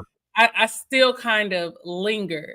That's where I have the biggest struggle, is because I struggle so much with rejection that it's hard for me to accept it sometimes. Now with jobs and stuff like that, I mean, that's not as hard for me. Like it doesn't feel good, but I'm like, okay, like I can find another job. I'm overly qualified. I have tons of degrees. Like I can find somewhere else. And that when it comes to like jobs and stuff, that's when I'm like, well, God didn't mean for me to have that. So it's okay. But when it comes to people, that's where I struggle the most. You guys know that I'm adopted. My mom died when I was a baby. And so my maternal grandparents adopted my brother and I. And so when I became about maybe like 18 or so, I found out that my brother and I have different fathers, because my brother went to find his biological father. And I was like, okay, well, I'm going to go find my biological father. And I did a lot of searching on the internet. I wasn't one to like pay for a service. I'm like, between Facebook, LinkedIn, Google, I'm going to be able to find this man. I know his first and last name. It can't be that many people in the world with this first and last name. Found out it was quite a few people in the world with this first and last name. I remember calling different numbers and stuff that I found, and women being like, he ain't got no child. Like, you got the wrong number. I'm like, okay, I probably do. I don't know. And so I eventually did find him, and I thought it would be like the prodigal son coming home. Like, I thought people were going to be like, wow, it's Rhonda. Like, this is our family member. This is our bloodline. And it wasn't like that. It wasn't like that at all. I wanted so badly to be a part of that family, and they were not having it. Like, they were cool with me, but it wasn't. I'm like, y'all haven't seen me since I was a literal infant. I am walking, talking, working, driving, like doing all of these things. I brought them like a bunch of pictures of me and my brother from when we were kids, because I just felt like they wanted to have these memories. They did not. And it took me a long time to accept the fact that they just weren't interested. They just were not interested in getting to know me. They would talk about me, like call me arrogant. I felt like I was better than them because of the way that I was raised. They would talk about my dad that raised me. And that was like a line that you just can't cross with me. Like, when they got to that point to where they were disrespecting the man who literally sacrificed my dad was 42 when he adopted my brother and I. He was done. His kids were grown, 18 at least. And my mom was deceased. So he was done. But he took my brother and I in, and you're just not going to talk about him. You're not going to talk bad about him. I don't care what happened back in the 80s before I knew I was in the world. You're just not going to talk bad about him or my mom or the people who have sacrificed their life to make sure that we had a good life. Of course, my mom died when I was a baby, so I didn't know her. Like, I still don't. You know what I mean? I don't have any, like, memories. I know I look identical to her. I've seen pictures, all of that stuff. But I really wanted to be connected to them because I felt like they could connect me to my mom. That was my mom's baby daddy. Like, who knows her better than you? You know what I mean? But it just wasn't like that. And that rejection, like, I still to this day struggle with that, because how could you not want to know your like family? And it's in turn, so that was more so his family. Like, my biological father, his name is Ronald. I'm like, y'all name me after this nigga. That's crazy. Like, what? Name me Cassandra. Name me Ashley. Rhonda. So anyway, he was like, he's been like in and out. At one point, I had bought a cell phone for him, like put it on my phone plan. My mom probably don't know this. Well, Cynthia, today's your day. Bought him a cell phone, put him on my plan because I wanted to talk to him. I wanted to have access to him. I wanted to be able to engage with him. And when I tell you he jagged that, I mean, running up all kinds. This was before like free nights and we like free internet, unlimited, like all that. Shoot, you talking way back when? Like 2009, maybe 2010. So this 22-year-old Rhonda, 20. Yeah. Young me. Somewhere in that running up all kinds of stuff, just like not being who I thought that he would be to me. And so then on the flip side of that, I know I'm taking up a large amount of time. On the flip side of that, you helping people. I'm seeing the comments come across. I'm looking at the comments on the bottom of the right hand of the screen there, and you resonate with people. You resonate with me. So keep on. On the flip side of that, he would try to father me. Like, oh, you going out? You need to let me know when you make it in. No, I don't. What? Me? I'm gonna let my daddy know, but not you. Like, you're not my dad. You're not my father. You are not even trying to be that. So only when it benefits you or makes you feel better. Or he would tell me like, yeah, I told all my friends and you know how smart you are and this, that, and the third. And I'm like, did you ever tell them you had nothing to do with that? Like nothing to do with that. And not to be mean, but like, don't use me as your celebratory object, and you don't even talk to me on the cell phone that I bought. That's weird. Yeah, that's weird. And when I do catch up with you, then you want to tell me how you're telling people all of these great things about me. No, we're not going that way. And so most recently, so his father, I have a grandfather that's still alive. Sweetest man, I promise you, in the entire world. He genuinely is so sweet. And he'll always say, like, I want to meet you one day. He's like probably 80. So I don't know how I feel about going to meet him, only because of the rejection that I felt from other members of their family. But anyway, he always talks about how he wants to meet me. And my father, my biological father, Ronald, lives with his dad down in Texas. And so I reached out to Ira, that's my grandfather, like, hey, when you get in touch with Ronald, like, I haven't talked to him in a long time. Me and my siblings, Ronald's other daughters have connected. And again, in my mind, I'm thinking he's gonna love this, right? Like his 3 girls that he never had a hand in raising have all like met and we talked and we're like all good and everybody's so happy. Like we want him to be a part of this celebration. So I called Ira, and he let me talk to Ronald. And I was like, hey, like, what's going on? Like, I haven't talked to you. I just thought maybe you would want to know, you know, like what we got going on. And he told me, this was maybe 6-7 months ago, I don't have time for that, Rhonda. Whoa. And I was like, what do you mean? Like, what are you doing? Because I know you're not working. I know you're like, what is it that you're doing that you don't have time? You've never had time for us. My oldest sister is like 44, I think, or something like that. 44. She might be 45 this year. And you don't have time? And yeah, so I've never reached out again. I've never tried to engage again, any of that. I just feel like my life is more peaceful. And I'll say this, and I hope people don't judge me for this. My father that raised me, Sidney Cohen the Great, passed away in 2020. And sometimes I wonder, why did I have to lose him and be left with this? And I know that's like a very loaded statement, but like, this man didn't have nothing to do with me. He can go home to be with him for all I care. Like it would make me no difference. But the father that I love, that was in my life, that raised me, that was there every step of the way, why did he have to go? So all right, I'm done talking. I'm complete, I believe.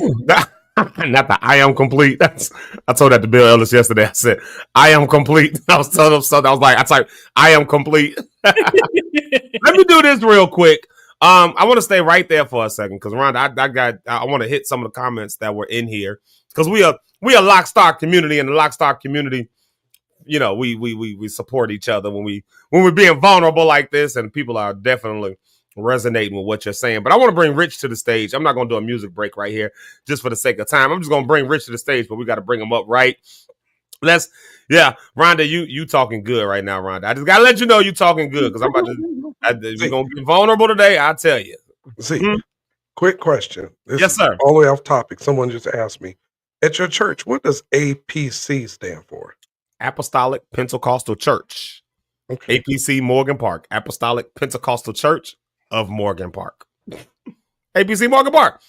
Let's get Rich to the stage real quick. I think I'm gonna bring him up with I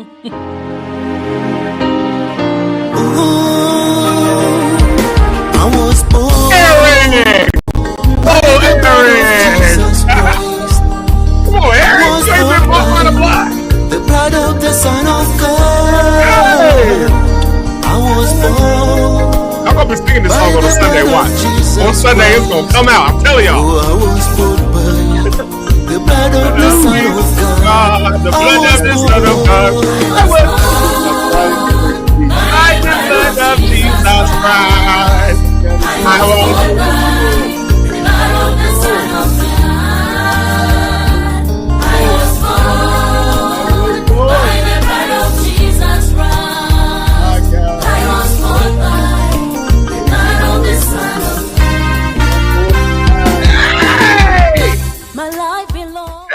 Hey, yes. There it is right there. That's enough, Denise. Okay. I'm expecting to see how you walk out. Like, what is going on? Oh, Eric. Oh, Eric. Oh, Eric. That song. I mean, it's not a bad song. The words are amazing. It's just, I don't know. It makes me feel some kind of way. Going by Jesus Christ, man. Come on. Yeah. Rich Holmes. Love. Bless One love. Rich Holmes. What up? What's going on? What's cracking? How y'all feeling today? Y'all all right? Yeah, man. We just started this conversation. Matter of fact, I saw, and I want to dive into some of these. We just started this conversation about being rejected. What it's like feeling like you're rejected. And I said yesterday, we'd dive into a conversation around like divorce and all that stuff. And then I was thinking about, rejection is so much more. Everybody hasn't experienced divorce. Obviously, that's a huge rejection that feels, but there are other really huge rejections that you can feel. Yeah. And Rhonda was just sharing with us a really big one, the one with her biological father, like that rejection right there. And let me see here. Because I wanted to like put some of these up here. Let's see. Here's Jamaica right here. Let's see right here. Learning to take rejection as an opportunity to either level up or recognize that I wanted to be somewhere that was beneath me or just not for me. My mother says hugs and love to you, Rhonda. It's my girl. This right here, Jesse right here says, my biggest, I know, right? My biggest struggle was dealing with the damage from the rejection. It's not exciting when God points out the responses you have as a result and asks you to work through them. That's the tough stuff right there. Work through the stuff. I didn't want to, but I wanted healing more than to stay in the place I was in. It sucks, but what's on the other side is so worth it. And I did ask that question. Have you ever thought about what's on the other side? You can't really see it in the midst of it. But I quoted Rich Holmes earlier. I said, life is the choice that you make. And you can't conquer what you can't confront. That's why we talk about this stuff, because it's Mental Health Awareness Month. And if you really want healing from this stuff, you got to confront it first. You can't just let it fester in the back of your mind. Call it what it is. If you pissed off because you got rejected, say that. Like, it's okay. It's okay. Now, if you stay pissed off for the next 35 years because you got rejected, that's different. That's different. But right now, that's a normal human thing. Let's see what Brony Cat says. No, you didn't miss the whole segment. We literally wasted a whole hour just talking about grits and hair and sinus drainage and Father John's and all that stuff.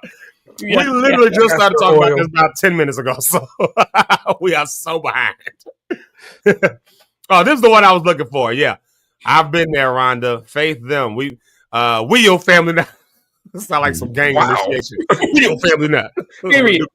Like you got jumped in. Like, Yeah. I remember Jamaica going through that stuff when she was doing that. I think that was during COVID, when during that time period. I'm gonna be honest with you. Me and Jamaica, I had to call Jamaica, and Jamaica, I don't think she'll care that I tell this story, because when her father passed away, when it was going through all of that, and I was just in my own world with a million things going on. I didn't reach out to her like I should have. And I had to call her up later on and be like, yo, Jamaica, that was bogus of me. Like, you've been my little sister for a long time. And I didn't even check on you when your father died. I'm so sorry. We had to have that conversation for real. Like, obviously we cool now, but I'm sure that that rejection that comes from the people that we your family now. And then when you go through that situation, somebody comes along, and then they're not there for you. And I had to repent for that. I had to really give her an I'm sorry for that. Because she was going through that, like she said, that same stuff. That's why she's feeling you, I hope I'm not telling too much of Jamaica's story. I don't want to tell somebody else's story. Shout out to Miss Ursula Ellis. Good morning to you. Miss Brenda Rose says, Rhonda, I came from a large family. We have many men that don't have kids. We will receive you with open arms. Are they single? Are they single? I'm not looking for a father. I'm looking for a zaddy. He says, I'm not looking for a father. I'm looking for a baby father. Period. Like I'm done in the dad department. We good. I'm fine. But baby daddy. What in the island song is no? Eric, come on, Eric. You want me to play the song again? Oh, Eric, all right. The people want the song. Eric, the people want the song. The people want the song, Eric. The people love it. Wait, I got somebody on my side. There we go. Asia Jamal. Asia. Oh. There you go, man. I got me somebody on my squad. Oh Lord. Rejection. You know what? How do you all feel about this type of? It's rejection to an extent. And just follow this. So an opportunity presents itself, right? Mm-hmm. And you're in a situation where you ready, I'm gonna do it. And then something in your life or something that you're unaware of stops that situation, right? Mm-hmm. Now they have to turn around and tell you, hey, we want you, but we can't use you. Mm-hmm. Is there such thing as self-inflicted situations that cause rejection too? And I'll share it really quickly what I mean. A record label offered me a position, right? One of the top labels out here. They got to talking, we want to hire you in, and the office here in Nashville, and you can work from Chicago, fly, boom, boom, boom. Everything, when I say lined up, it was lined up. Went, and they said, you're going to have to drive some time for the company or whatever, and the artists coming to town. They did the running on my license, and my license found out was suspended. But it wasn't due to a fault of my own. It was through something court dealing with child support, which I didn't have to pay because my daughter was with me. So it was a system error that they cleared up, but it caused me to miss, when I say huge opportunity, huge. And I didn't feel rejected per se, but they had to call me, and this person, she was like, I love you. You my dude. I want to give you a job, but that is going to keep you from getting it. I got to move on to somebody else. Wasn't my fault, but it still cost me, the position. So is that a type of still rejection or no? That's a different. We can ask you that. What did you feel rejected? Did you feel rejected? If you felt rejected, it was rejection. That's the whole point of the conversation. Yeah. I just want to go burn down some buildings. I was more mad than Whoa, wait a minute. Hold on. Were you mad because you felt rejected? I felt mad because I felt blindsided, but it was but it's because I wasn't mad at them because it wasn't their fault. I wasn't really mad at myself. I was more mad at a broken system that put me in a situation that I didn't have to be in. The court gave me, this is paperwork that you heard, and then to find out through that, I'm still penalized for something I didn't do. So I was just more angry. And I think that's happened to a lot of people where life situations will get in the way and cause you to miss something. And I think God brings it back, to an extent, but some opportunities God don't bring back. It's just that's for that moment. Yeah. You know. But I feel like if you trust God, like you say at the end of this show every single day, I do. then you can view it differently, right? Like I talk about my ex a lot. Like I really wanted to be with that man. Like I just you could not pay me to believe that wasn't it. But now that I'm on the other side of that, I'm very grateful that it didn't go that way. So if we believe that God's will is better than our own, then in those situations, we have to trust that something better is coming. Granted, that was probably an amazing opportunity, but it could be part of your testimony as well for people who may be single fathers, or for people who may have had to deal with child support, or for people who may have had to deal with court. Like you can use this as a testimony to help someone else. And maybe that doesn't fix it, right? Or make it feel better, but it wasn't for no reason, right? If we believe that all things work together for the good of them that love God and called according to his purpose and all of that, then we have to say, even when we feel like we've missed these huge opportunities, it's still part of God's plan. And I know for a fact that God's plan for me is better than the one that I have for myself. I know it. I believe it. I know about that though is you're right. Because this is the pivot part of that whole thing. At the end of the day, I was angry, but it ended up working out, like we said, Romans 8:28, because the label ended up closing down last year. See? I'm saying. So I would have been working for a good long time out here. It may have opened other doors, but what if that was my only thing? Because I would have had to step away from some of the stuff that I do now, because I would have had to focus on, I would have had a lot of major people under me, but now that is shut down. Now everybody's, people move back home, and so it's one of those situations. And the thing is, though, I think God will, all things work together for good. Like literally, I'm sitting here and I was paying attention to you talking about your family when you saw my head down, but I got an interesting text message that is a benefit for this whole show. That's going to make us look really good. So I think, check your text. I'm gonna send it to you, Ron. Look at your phone, and you go see if we can make this happen for next week. This show is gonna look like the best thing happened to Chicago. Well, the show is the best thing that happened to Chicago. And we all gonna be on the stage. Besides Larry Hoover, the best thing that happened to Chicago is Larry Hoover getting his sentence commuted. We can do that. Please understand it's a difference between commuted and being part of anything like that. Yeah, they don't understand that that was basically a bone. Like I'm all for, and we're gonna get back to this conversation. But I do gotta say this. I do gotta say this one. The first thing that hit my mind when I heard that Larry Hoover's sentence was commuted was Donald Trump did that to toss a bone to black people. Because he completely pardoned people who should not have been pardoned. And for those who don't know, a commutation and a pardon are two completely different things. When your sentence is commuted, it just means it's lessened, but you have not been cleared of your charges. So you may still have to serve time. You may still have to. He ain't pardoned him. He commuted him while at the same time pardoning some very weird things. Like that one sheriff he pardoned yesterday hadn't served any time yet. He was actually supposed to report to jail yesterday. He got a full pardon, and he was on tape taking bribes. They caught him taking the bribes. It was the black people bone. January 6th riots, over 1,500 people pardoned, completely pardoned. No, we saw them on video, and then Larry Hoover commuted. So I'm not rejoicing over Larry Hoover getting commuted. In my head, he just tossed the bone to black people to distract us, so we'd be all happy. Yeah, Donald Trump. He saw the community. He saw us. Especially you in Chicago. So the Chicago people, I saw somebody actually. Now this is weird, but I'm gonna send you guys the clip. Like what Zeke just said, a guy was saying that openly, at a park. Do you know? Because it's Chicago. This is home. Them people who ride with him jumped on that guy at the thing and attacked him. I know. That's why.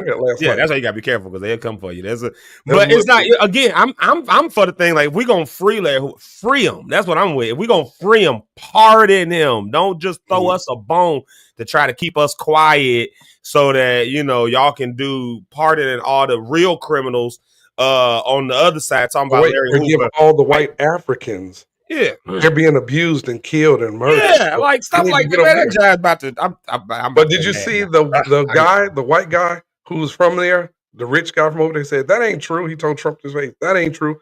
I'm rich. It ain't just white folks. It's black folks getting attacked. There's a lot of them. And then them papers weren't even from that part of Africa. It was from somewhere else. The papers he had on thing, that wasn't even for that country. It was for another country. They called him out on that yesterday. Dude, that's rejection. That's rejection for you right there. Rejection of black community. That's so collectively. I believe we've been rejected collectively. I'm mad and start going off. We got to change it. Subject, it gets me mad because I'm all about us. Yeah. All right, back to the convo. My bad, y'all. I just had to get that one out as a side note because that was big news yesterday. My Facebook was jumping with people who were so excited. I'm like, y'all know that man did not pardon him. Like that was a bone they tossed at us. That was a bone that got tossed our way. If we want him pardoned, we want him pardoned all the way through and through. We want him freed. We want him freed all the way through and through. And then okay, we're going back to the convo. But then the lead prosecutor said that he was the worst criminal to ever come out of Chicago. And I'm like, as if Al Capone don't exist. Al Capone did a great job. That's crazy. It's the But you know what? Like you just said, they threw black folks a bone just like they did, and people fell for it just like this last election. Because what's the first thing on their minds? Oh, we'll get another stimulus check. Nigga, $1,200 determine the rest of your life? Good Lord. Okay, I'm sorry. Like, you can't even pay your rent with that. You can't do nothing Get with a payday that. loan, sell some plasma. You can get that same $1,200. All them Like, fools that got on them PP loans and didn't do what they so did with it. Trump, he'll give black folks stimulus checks. That's all you looking forward to is $1,200? No, you ain't getting that stimulus check. I'll let y'all know that right now. You're not getting that, and you might lose your... You're going to lose your Medicaid and your retirement. All that stuff going pensions. So anyway, I know you want some talk about that. But. All of that rejected. All of we need a break. All of that rejected. Rhonda, I'm a and then I'm gonna toss it to you, Rich, because you just got here and we've been talking about all kind of wild, crazy stuff today, like people who put salt on grits and people who eat creamed cardboard. Cream of wheat. My bad. Salt on grits. Relentless. Come out. Yeah, we've been talking about everything. Go ahead. Say this real quick. I would encourage everybody to get up their own business. Let me just say that with what we got going on right now. Let's do a business day next week. Let's do a business day next week. Let's just talk small business. Entrepreneur week. Small business. Maybe that'd be good. Maybe we do a whole week. Maybe we can set that up for 2 weeks from now then. Yeah. Maybe that's 2 weeks. That's 2 weeks work. I can't get that pulled off from next week. Keep your schedule free for June 6th. All of you, June 6th. Maybe we'll do an entrepreneurs and small business week for people who, are in business and trying to figure out what to do. We can get some people on here who are walking through this stuff and people who are dealing with stuff. My wife was just telling me something yesterday. So y'all know she has her own shop. And then I'm truly moving back to the topic after this, but she has her own shop. She has to order stuff. A lot of that stuff comes from overseas. And she just said it yesterday. These tariffs are killing me. Like she just said that yesterday. Like she's like, the shipping is so astronomical now, basically. Like she's paying almost double what she would pay for the products. Oh my gosh. And he removed how students were getting their student loans. They were getting that payment thing. Oh yeah. Now that's it. A lot. I know kids right now. I got to pay $1,000 a month to pay that stuff back, and these are 20-year-old kids who work in minimum wage jobs. Now he took that away. Now they got to. You pushing people back in their poverty situation. It's all good. Way I see it, they'll never get that money back. Kids, that stuff will get shut down. It's just they're gonna have to figure something out because it's a real crisis. But back to this topic of rejection, because yes, this is such a good topic. That's a good one because he's rejected the black community. We're rejected. You reject us. We've been Derek, please. We've been rejected. Like we need to get some white chairs. Oh my God. It's chair season, everybody. It's chair season. Just fold a chair and just go to town. That's hilarious. Oh, Rhonda, you were telling a story about your father, and that's crazy. So I can remember when. Okay, let me hold on before I say it. You got to think consequences before you say stuff sometimes. And the effects on others. Well, it's true. You just got to think. I get it. You got to think through I'm on a live platform and people see this. So I'll be fairly open here. I've not had a great relationship with my biological father. See, y'all hear me talking about my dad. Usually when I'm talking about my dad, I'm talking about my stepfather. So that's why my mom's last name is Dyson and my last name is Locke. But when I say my dad, you saw me bring a man named John Dyson on the stage. Well, my mother's maiden last name is Thompson. And so there's no Locke in her name. Where'd that come from? Because she was married before, and my father's last name is Locke. So my biological father and I have not had a great relationship over the past. He might be watching this right now. I hope he is, because I still love him. I really do hope he's ghost watching us right now. But we've not had a great relationship in the past few years, and I can pinpoint the exact conversation that made me realize, this ain't. I can't handle this no more. I can't. It was one of the moments where I could not handle it. I was talking about when me and the girl broke up. Yeah. Dan, I was saying because both of them know her, so that's why they both know her. We all went to school together, so I don't say names here, y'all. My bad. But that was supernatural there. When me and her broke up, that pain. I remember what that pain was. I remember we broke up right after my grandmother died. After both of my grandmothers died in 2008, we broke up right after that same year, and I remember that being a worse pain than what I felt from both of my grandmothers dying. Mm-hmm. But the only pain that I think felt worse than that one was a conversation me and my father had in my kitchen one summer when he was telling me essentially give up on your dream. If I was to sum up the whole 2.5 hour long conversation standing there in my kitchen, give up on your dreams. It ain't going nowhere, no ways. Like, you might as well get you a real job. And I remember this phrase like the back of because it was dumb when I heard it. And it rings in my head. Sometimes somebody got to come along and pour salt on your parade. Now, I figured it didn't make sense. It did not make. I knew what he was trying to say. Yeah. It's like you mix statements up. You know how you mix statements up. It rings in my head. It was one of them things that was wrong enough that it keeps sticking in my head. Just to this day, it's just like a bullet in the head. Salt in your wound, rain on your parade. Yeah, and rain on your parade. Yeah, exactly. And it's just in a mix up of statement, just in the conversation. But the words, like, it's wrong enough that because when I heard it, I was like, what? And now it's just in my head. And the funny thing about you, Zeke, I saw your face once before. If you remember, we were at the show. And I was standing there. She was gonna surprise me with that. First off, he walked up to me. He was like, "Hey, is my son here?" I'm like, "Who?" And I looked at this man. Look like Zeke. He's like, "I'm Zeke's mom." I'm like, "Look like a Mexican, right?" Like, like who? He was standing there talking to me. I said, "Well, let me go tell Zeke." And you remember we was at that church. We were backstage, and I was like, "What?" I came backstage and told you. Might have been the first time you heard me cuss, Eric. Yeah, I had to figure out how to deal. He was like, "He where?" I'm like, "He's at the thing waiting on him. He outside." Yeah. And your whole face said, "I don't want to know." It was one of those things where and again, I'm not going into the fullness of what that conversation was. First off, we ain't got enough time. Second off, I'm not ready to talk about that all the way. Mm-hmm. But I remember, so I lived right around the corner from my parents' house. I actually lived in my grandmother's house. My biological father's mother's house. I actually lived in that house. And he was down there for a thing they did every 4th of July weekend with the neighborhood, South Side, Kankakee. Like, he'd come down every year for that. Every year for that. I mean, spend big money. They buy all the drinks, all that stuff like that. But in the midst of this conversation, it dawned on me hundreds of shows by this point that I had done. Hundreds of times I had been on stage. Y'all remember gospel choir? We were the most poppin'est thing the whole time we was in gospel choir. All that time there. Me and KJ and Kevin and Wendell, we had our own group. We was popping off doing stuff with that. That was in college. Post college, I was starting my own group, Ezekiel 767. We was wearing suspenders and trying to be like Ty Tribbett and them. Then comes along BRL phase 2. Then after that falls apart. Here comes LXW. Now I'm really on the road and all that stuff.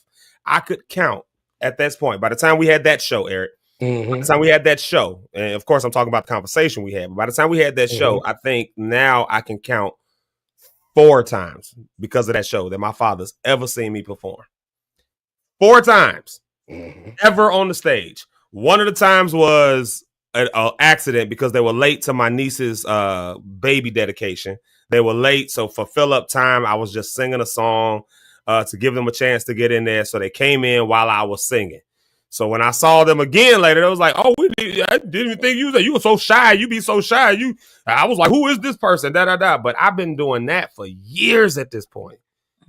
But you still thinking I'm this shy little boy who don't do that. You don't even know your son, right? All this is coming to my head. Then let's see. Another time, gospel choir. Rich, you remember the last concert that we had that last year when they announced that I was going to take over the graduate assistant program to keep gospel choir going. And remember, they had went all out for us. Matt Steinecker, shout out to him. He brought his whole sound system and the lights. I mean, they went all out for us for that last concert because it was the last concert we had all together. Yeah. My father came. He did not come. Where the footage at? Huh? Where the footage at? Yeah, we need some footage of that. Somebody shot that footage. Yeah, they lost that. It's a lot of money on it. Had a budget. Yeah, that's true. I do remember that. We did lose that. We had that conversation with whoever, because that was a great show. My grandmother, my dad's mother, she was so proud. I was her favorite. I had a great relationship with my grandmother, so that also had a weird dichotomy, right? Like she was so excited and proud. That's my white grandmother. She was so proud to be there. She let everybody. That's my grandson. That's my. She was so excited. White. Asked my dad to come. Couldn't make it. He lived in Zion, Illinois. Could not make it to Bourbonnais. Couldn't make it. Okay, fine, whatever. But the next year, of course, I stayed at Olivet. And I had that. That was truly my last concert because I decided to go the workforce way as opposed to continue the graduate assistant. So that was truly my last concert. My sister, Joy, she had to beg my dad to come down because he wasn't coming to that one either. And then he did show up and I was happy, but it was a bittersweet happiness. Now, mind you, this is at that point, that's the second time. No, I'm sorry. That's the first time my dad saw me on stage. That was the first time.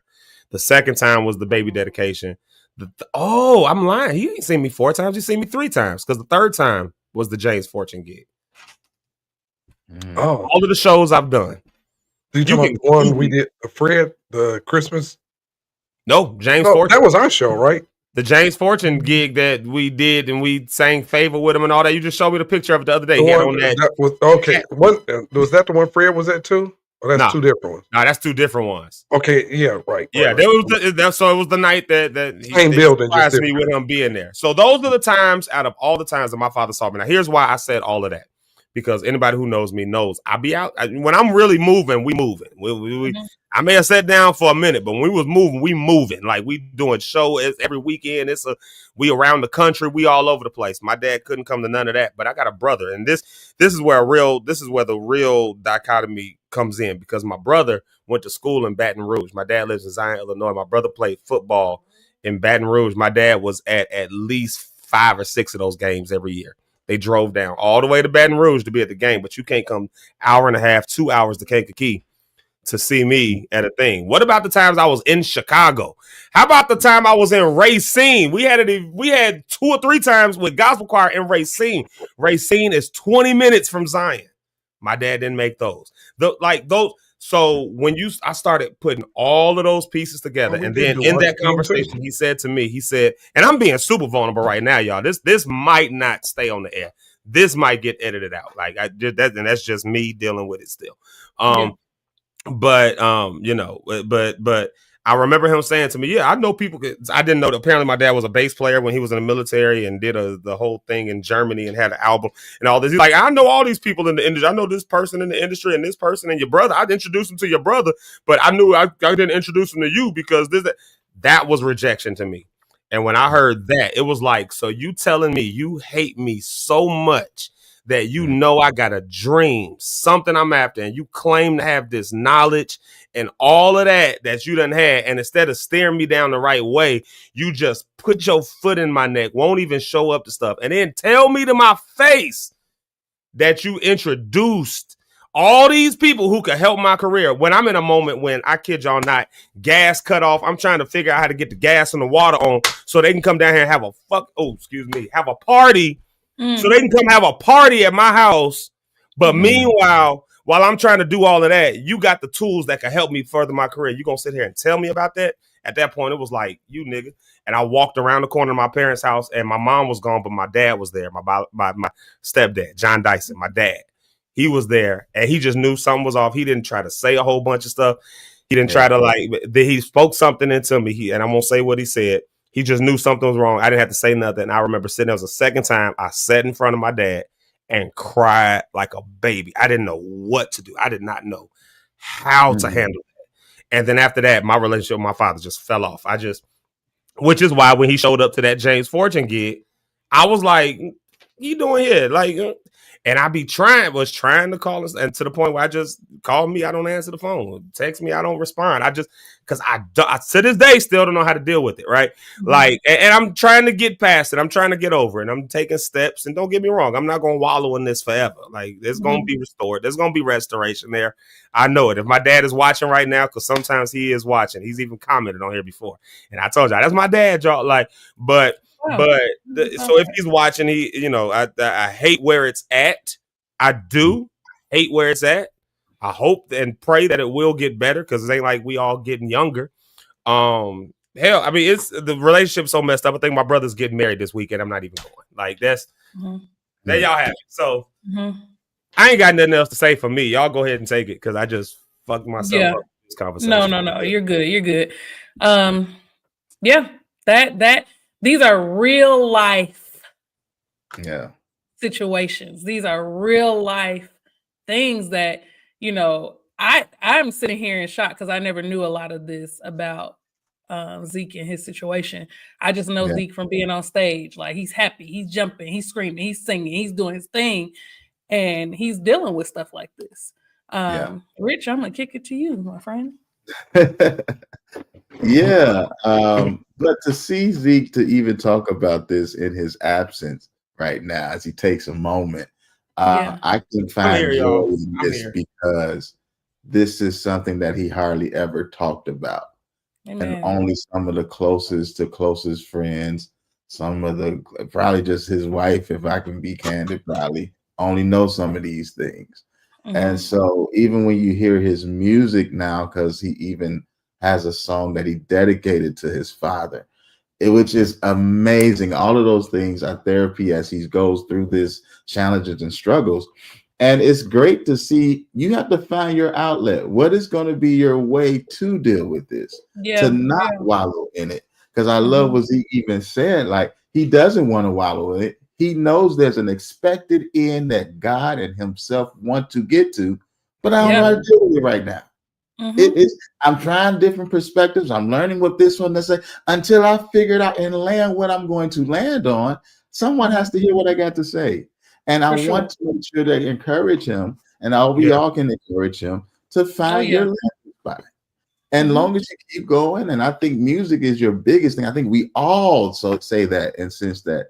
That's why people in this community love you even more. And we believe as you go forward with that, you'll get through this process, bro, and get to what your expected end is going to be. But you know that. And it just takes you, like I say, making the choice, making the time to say, you know what? I'm ready to deal with this head on. And I think you're taking those steps right now. So that's one thing I would say with that. And I would encourage other people to find your way to make your steps, to make your progress. For sure.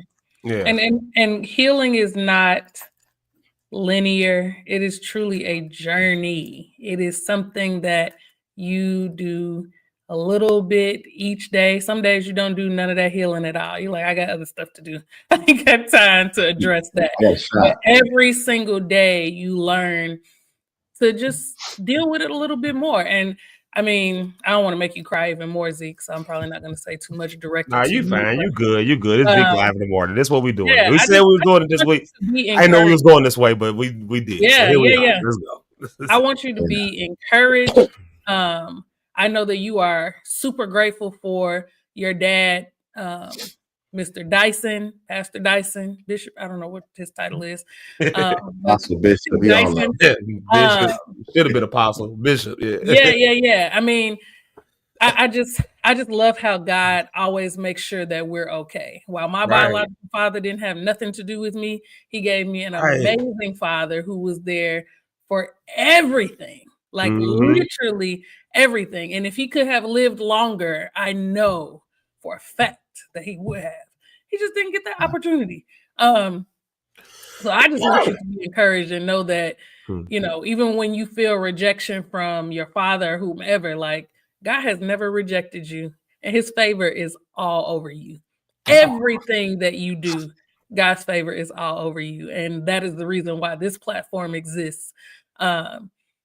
I didn't know that I would get healing from this platform, and you're getting healing from this platform. And I know for sure that there are people watching in this, and you know, your audience and your fans who are like, man, this is what I needed. And so keep doing what God is calling you to do. And even this, look how, like, I just can't imagine how many people are blessed just from that. And I hope that your father is blessed from this conversation. I hope that he can see who his son is. And I hope that someday he'll be able to rectify the wrong that he has done. And we've all done wrong, right? I'm not calling him out, but like, I hope father is able to see, like, that you want healing from this. You know, you didn't get on here and just bash him. You didn't do that at all. No, I still love my dad. That's the crazy part. I want to get past this. And you said, I believe there'll be restoration. I do. That's huge. That's huge to say after the magnitude of what you just dropped and what you said happened, to say, I still believe that there'll be restoration. Because I'm not sure I believe that. Like, I'm okay if there's no restoration. Honestly, like, I could live the rest of my life and not worry about whether I have restoration with my biological father, because I feel like I've tried. And unless God do it, it won't get done. That's where I'm at.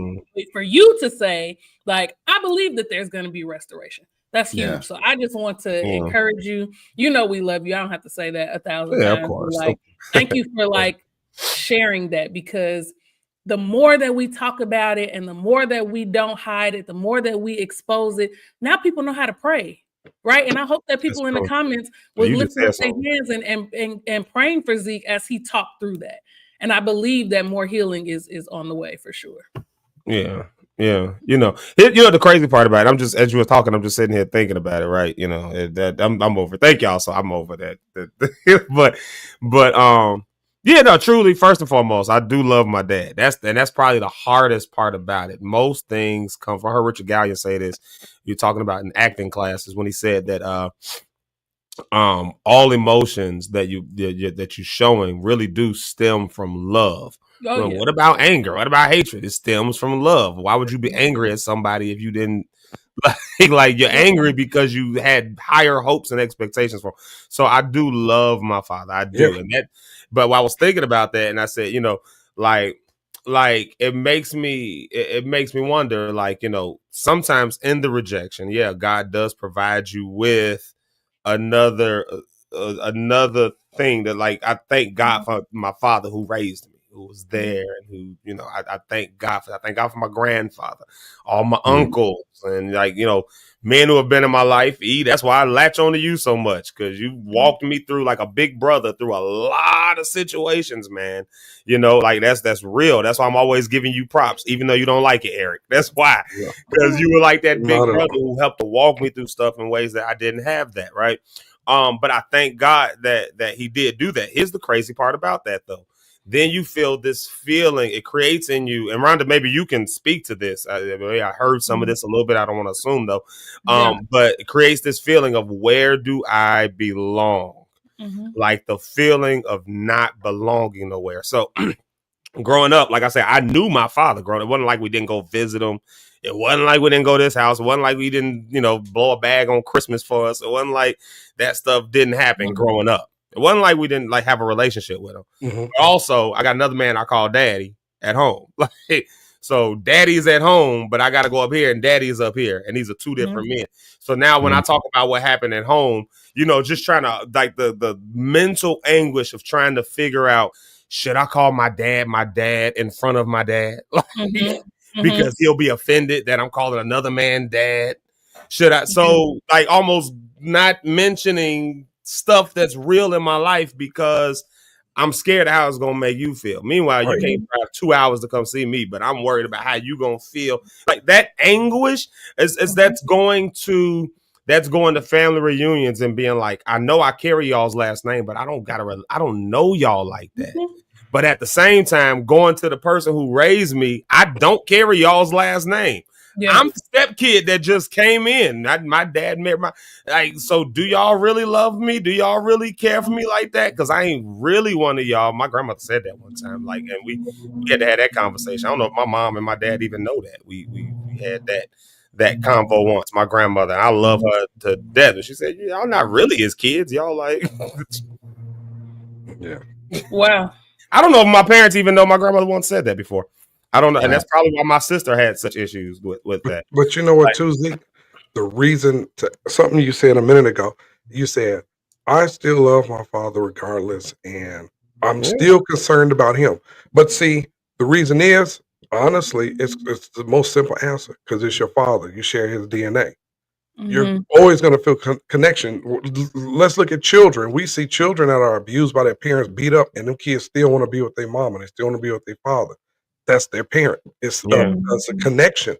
Like, and this is a message. This should be something, and I'm going to give it to Rhonda. For all of you parents that are watching this, tell your children how you feel and that you love and care about them. I tell my daughter that all the time, 24/7. You know, Deja be at home and I send a text. Just want to say, I love you. If you need me, I'm always here. Or I send her notes and stuff, and we talk. But children need their parents. And she's almost grown. She's grown, but she still needs her father. So for sure. it's in your DNA. That's why Rhonda may not have known her dad, but she has a desire to see him because his DNA is in her. Your dad's DNA is in you.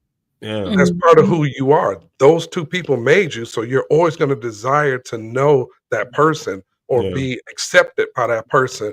And the sad thing is, in some cases, for some people, if God don't restore it, it just won't happen. Amen. And that's the sad part. But then God, in his wisdom, would send somebody else to be that person, like your stepdad. Rhonda, like your stepfather. God was like, they need somebody. He not going to be where he needs to be right now. He may get there, then God sees on. He may not get there. But I'm going to send them somebody to represent me and to represent fatherhood and structure. So parents, tell your kids you love them. Yeah. The fatherhood ministry. I love that. Yeah.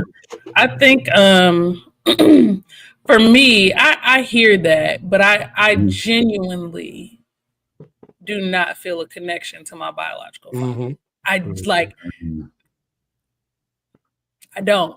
And then maybe it comes from the rejection. I think the rejection has numbed that for me, where I'm like, it's not even worth emotional having these feelings. Anger, yes, that's an emotion. So you're still a type of connection to him. Okay, right? That's true. I'll accept that. You're connected to him. It's your emotions are doing, but you're angry at him because you're still connected to him, and it's part of you that says, "Man, why you don't accept me? Why y'all family don't love what I do? I didn't ask you to have me." Yeah, for sure. And I think his family struggled because my last name was changed when my parents adopted me. I remember them holding me up to the judge and the judge being like, "Okay, what's your new name?" And I'm like, "Rhonda Cohen." That was not my name initially. My name was last name was Berrien, Rhonda Berrien. Oh wow! I don't think I knew that. Yeah, so I've actually been legally adopted twice, but that's a long story. But yes, I remember when I found my biological father being like, "It's Rhonda, like Rhonda Cohen," and he's like, "I don't know Rhonda Cohen. Like my daughter's last name is Berrien," and I'm like, "News flash, it is not. Like my last name is Cohen," and he was like very, very angry about that. His parents were his family, sisters, and all of them were very angry about that. I got into it with his sister one time on social media because I posted my daddy, Sydney Cohen, on Facebook, "Happy birthday, daddy," all of that. And she got in my comments and said, "That is not your father. Your father's name is Ronald Berrien. You need to be acknowledging him." And of course, I just lost it because don't ever do that. But they've always had, that's their hang up. They can't get past the fact that my last name was changed, and I was like, what am I supposed to do about that? I was 4 years old when I was legally adopted the first time. 4. I had no control over that. I didn't even know I was in the world. Damn it! Like, what you want me to do? And so because they couldn't get past that, it was like they felt like I didn't belong with them, or I wasn't. I'm like, but my literal DNA, my original birth certificate has his name, my name was Berrien, my mom's name, whatever. That got changed. Like, but you also weren't in my life. You weren't there. Yeah. You, from my mom's funeral in 1988 until 2010, there was no connection with you. What were they supposed to do? Like, so I don't know. I just don't. I don't have a lot of grace for that. Even now, like, it's been 15 years since we originally connected, and still nothing. Mm-hmm. It's been 15 years. I can make all decisions on my own now, and still, like, he's lived in Indiana before I've lived in Indiana. I've tried to connect with him. He got married. I tried to connect with his wife. He called me one time to tell me how his stepdaughter is a Sigma Gamma Rho like me. Nigga, you I'm your child. Yeah. But you want to tell me all the great things that your stepdaughter is doing. And now you're not even married to that lady no more. Like, come on, man. We ain't got to have no restoration. That's tough. That's tough. Yeah, and the crazy part, part behind that is the thing where it's like, dang, like, because I'm hearing you talk about like your stepsister who's also a Sigma Gamma Rho, and it's like, dang, like, she ain't even got that to do with this, but I'm pissed off at her kind of, because why you so happy about her? Right. Well, what about me? Like, you know what I'm saying? Like, but at the same time, and this is what I had to like kind of deal with it on. It was like, no, my dad was a good father to my brother, like to my little brother, my youngest brother, who's getting married. And that if there's anything that I'm really more disappointed in myself with, is that I just walked away from that whole side of my family. That's my brother, my stepmom, and they had nothing to do with me and my dad. But to walk away from all of that. So that's why I say it has to be because I'm not completely innocent at this point now, because my mother went through breast cancer and everything, and I just could not bring. Brother lost the job, had surgery, all kind of stuff, about to get married. I'm just completely ghosted from that side of the family, like completely. Like, that's probably why I'm all effed up in the head right now, which is why I say there's got to be some restoration. That's why we're talking about this stuff during Mental Health Awareness Month, because I'm aware of that effects on my mental health. But it's like, dang, these people ain't had nothing to do with the relationship I got with him. But it's something inside of me that just can't rectify why you so excited and gun-ho over that, which takes 20 times more effort. But I got rejected. I got rejected. Yeah. Like, I was doing something and my stuff wasn't valid. I was only valid when I was working in the corporate world and I was making big dollars and I was coming in like for Christmas with big gifts and stuff like that. But when I walked away from the corporate world, anybody in the music industry knows that looked different financially. So no, I was not doing well financially for a very long time, because I was chasing and pursuing dreams.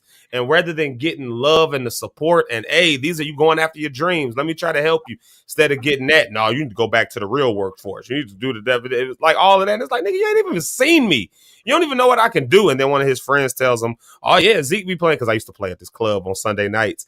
And, oh, yeah, Zeke, the best one on the band. He the one that's up there. I used to play in the club after church, go to the club, play. I had to make that bank, baby. I told you I was not doing well financially. I had to make that little $50. And God have mercy. He told them stories later. But I needed that little $50. That nigga had to eat last week. Like, that $50, I can divvy that out for food so that the church check can pay the rent and all that. Like, I'm going through all of this. This is all new to me, and that support system was not there. So by the time we had that conversation, that was a walk away from everybody. And now that feels like, dang, nobody else deserved that.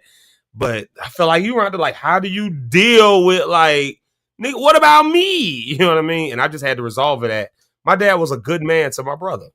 I have to give him that. Like, I have to see, like, as an adult with a little bit more maturity at this point, from using your words, Rich, I can see that he was a good man and a good father to my brother in a way that I don't think he was for me. And I can celebrate that on one hand.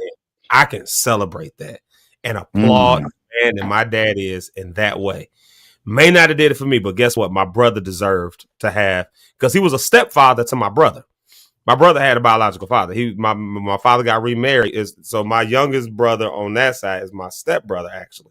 Like, and so he stepped up. My dad stepped up to the plate, was a good father. I can applaud that. But two things can be true at once. You could be a good father over here and a bad father over here. Mm-hmm. Now, how I deal with that is a whole nother thing. To figure out how to deal with it is another thing. But I can celebrate and be sad at the same time.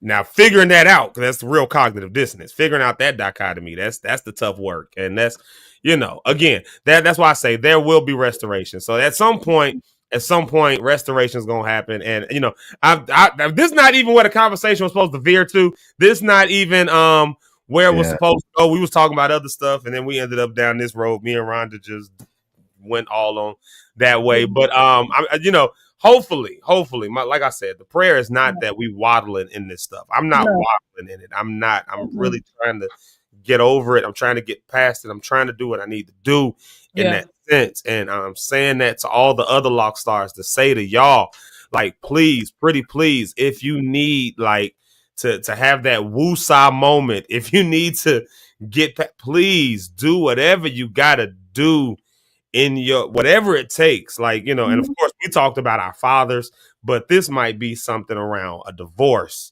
This might be something around a friendship that fell. It could be your mother. It could be a sibling. This could be a child. This could be I don't know, a job opportunity. Like Eric was talking about with the opportunity when something happened that he wasn't even supposed to be on child support. He on child support, lost opportunities. Now, I mean,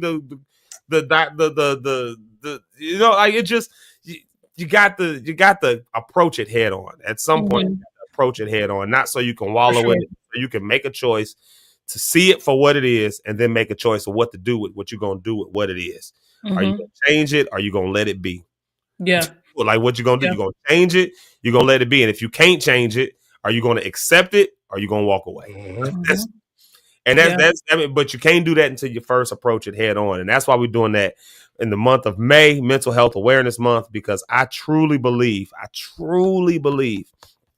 just believe in my heart of hearts that this wasn't a coincidence that we're talking about this stuff. Not at all. I truly believe that, which means that everybody that's been locked in this week, like when it's all said and done, something inside of you ought to be ignited to either accept it for what it is or walk away, or to accept it or to be able to change it or to let it be.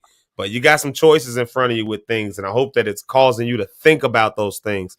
So now you can just decide what to do with it. And I'm telling you, it's okay. We love y'all over here. So even if you can't do that around other folks, we love y'all over here. And so this is a safe space for that. And I think we need to put on some happy music while we do our round table. Yeah, I think we need some happy music while we do our round table. We're going to go from rejection to rejoicing, huh? Right, we're going to go from rejection to rejoicing. We got to do. I was born by the blood of Jesus Christ. I was born by the blood of the Son God sent, because it makes us smile every time. I was smile every time. By the blood of Jesus Christ. Those are happy tears. The blood of the Son of God. I was everybody.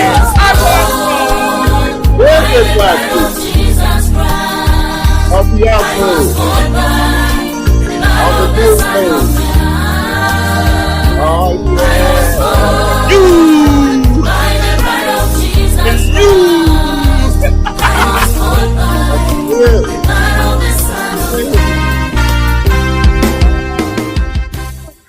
There it is right there, everybody. Is it over? Turn it off. Okay. Yeah, we can't take no. Yeah, oh man, that's rough. Oh my God. Y'all want to encourage everybody that's been watching with us, everybody that's been locked in with us. I want y'all to go back and check this out on YouTube. Check this episode out. I'll leave it up. if I didn't take down the other episode the other day, then I'll leave this one up. Did you put up one of Rhonda and Rich and them still talking? Is that yeah? If I didn't take that one down, Eric hater. I got out of there. Good. That was a great conversation. It was getting good. I was with a certified yapper. Shoot, that was gonna make it do what it do. Am I right? Then I popped on the screen like. You're right about it. That was the funny part. Zeke did this. He like looked at it, smiled, and did like it was one of the movies. Like, you're out of here, buddy. It was so many things happening in that moment. Like it was first off the thing that happened with Rhonda yesterday. Like you come on and you're like, when you do it from your phone, you're on the stage right away. You don't go backstage. She tried to turn immediately to the stage. So that was happening. Plus, it was playing through the speakers as soon as I turned it on. And everybody was like, what? Huh? I'm like, oh my God. I'm trying to like, and then I'm like, oh my God, I'm on the screen. And they still talking. And by that point, I'd already hit the thing. I'm like, I just cut them off mid-conversation. So I was like, well, it is what it is. Like, yeah, at that point, it was just time to move on. There we go. Y'all, let's do our roundtable. This has been a heavy conversation, but at the same time, it's been a hilarious conversation because we found out that some people don't know how to eat grits. That's for another day, though. Let's do our roundtable. Rich, you're going to have to pray a good prayer for us today. Me and Rhonda done cried too many tears about a really sensitive topic for us. So let's start with Eric. I'm going to start with Eric on the roundtable. And let's see here. There he is right there. Oh, that's a good song to play, too. Look, everybody. Thank you guys for joining us today. It's been an amazing show. Look, expect great things to come in your life. We know you've been through a lot of stuff. It's been crazy, right? Your family, the relationship with your parents, those that are sent to love you and birth you sometimes don't accept you. It's okay. God still loves you the same way and will send somebody into your life to fill that void that you have. So thank y'all for tuning in. Like, comment, share, all that good stuff. And until tomorrow, God loves you. Jesus gave all for you. Give all to him. And I'm going to hand it over to somebody. Who's next, Rich? Zeke? Rhonda on the rocks. Pastor Rhonda on the rocks. Pastor Rhonda on the rocks. She was definitely Pastor Rhonda today. She was Pastor Rhonda. Prophetess. Prophetess Rhonda. Ishabata. Yeah. Oh my goodness. What a conversation, right?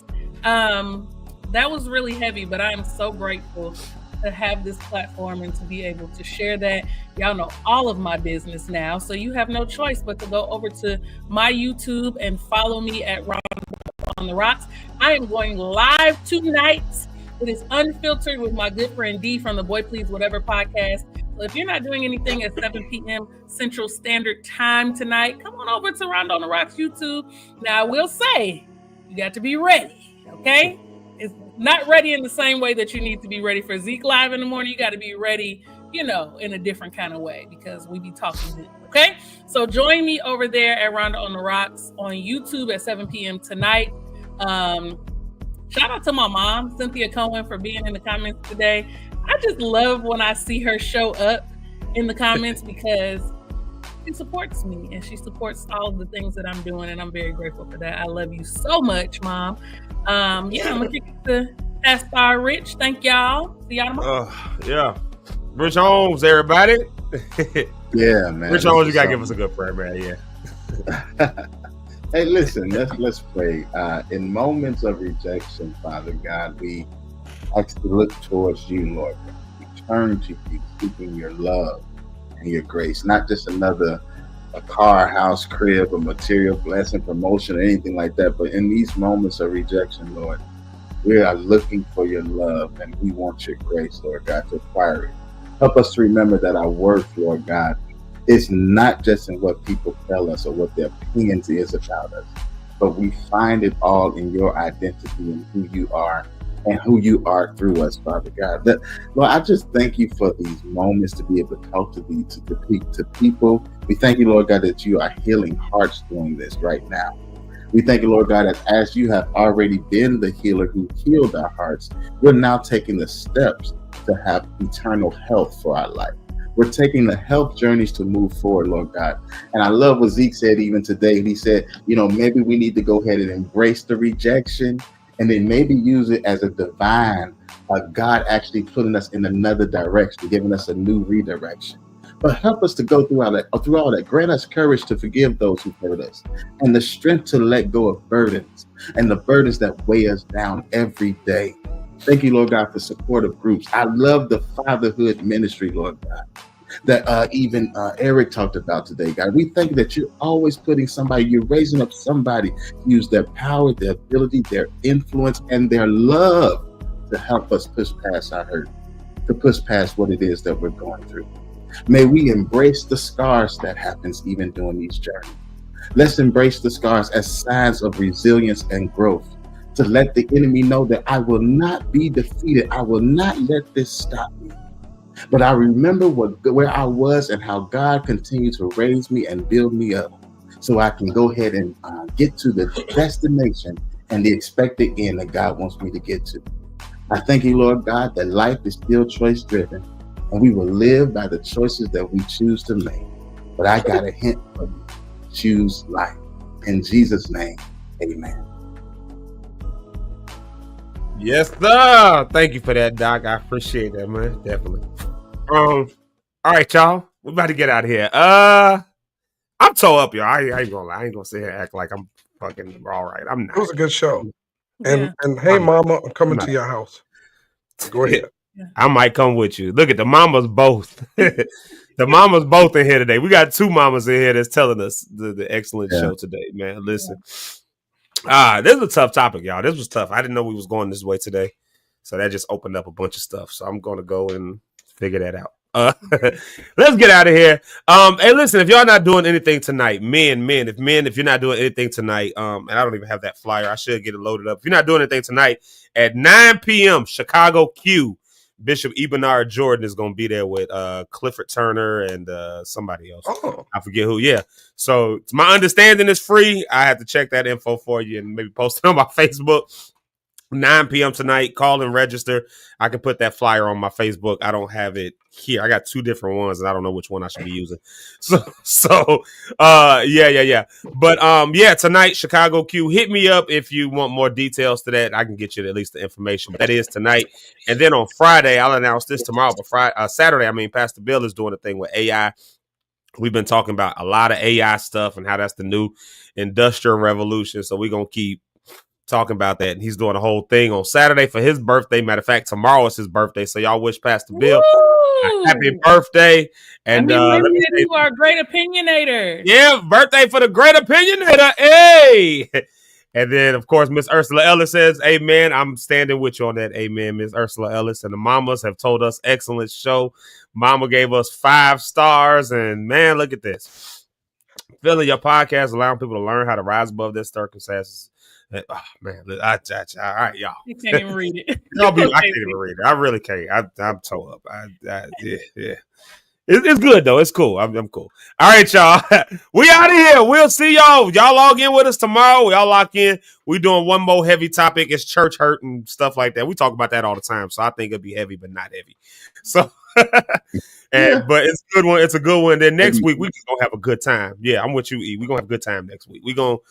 I don't know. We'll figure out what to talk about next week. We probably have to dig into these comments about these Negroes who don't know how to eat grits. We have to deal with that. Yeah, let's start there. We may have something good to talk about next week. Once we are going to have something good. We'll have something good. Yeah. Listen, I just want to thank everybody that's tuning in, all the views and stuff like that, the subscribers. Y'all don't know what y'all doing, but y'all going to find out. But there's some things brewing. Oh, my goodness. And so because he don't answer his phone. But anyway, me and Zeke, Eric are moving, and it's popping. Next week going to be ready. Else. Get ready. Yeah. Okay. All right. Goodbye. Yes, Zeke, got enough to say. All right, y'all. Bye.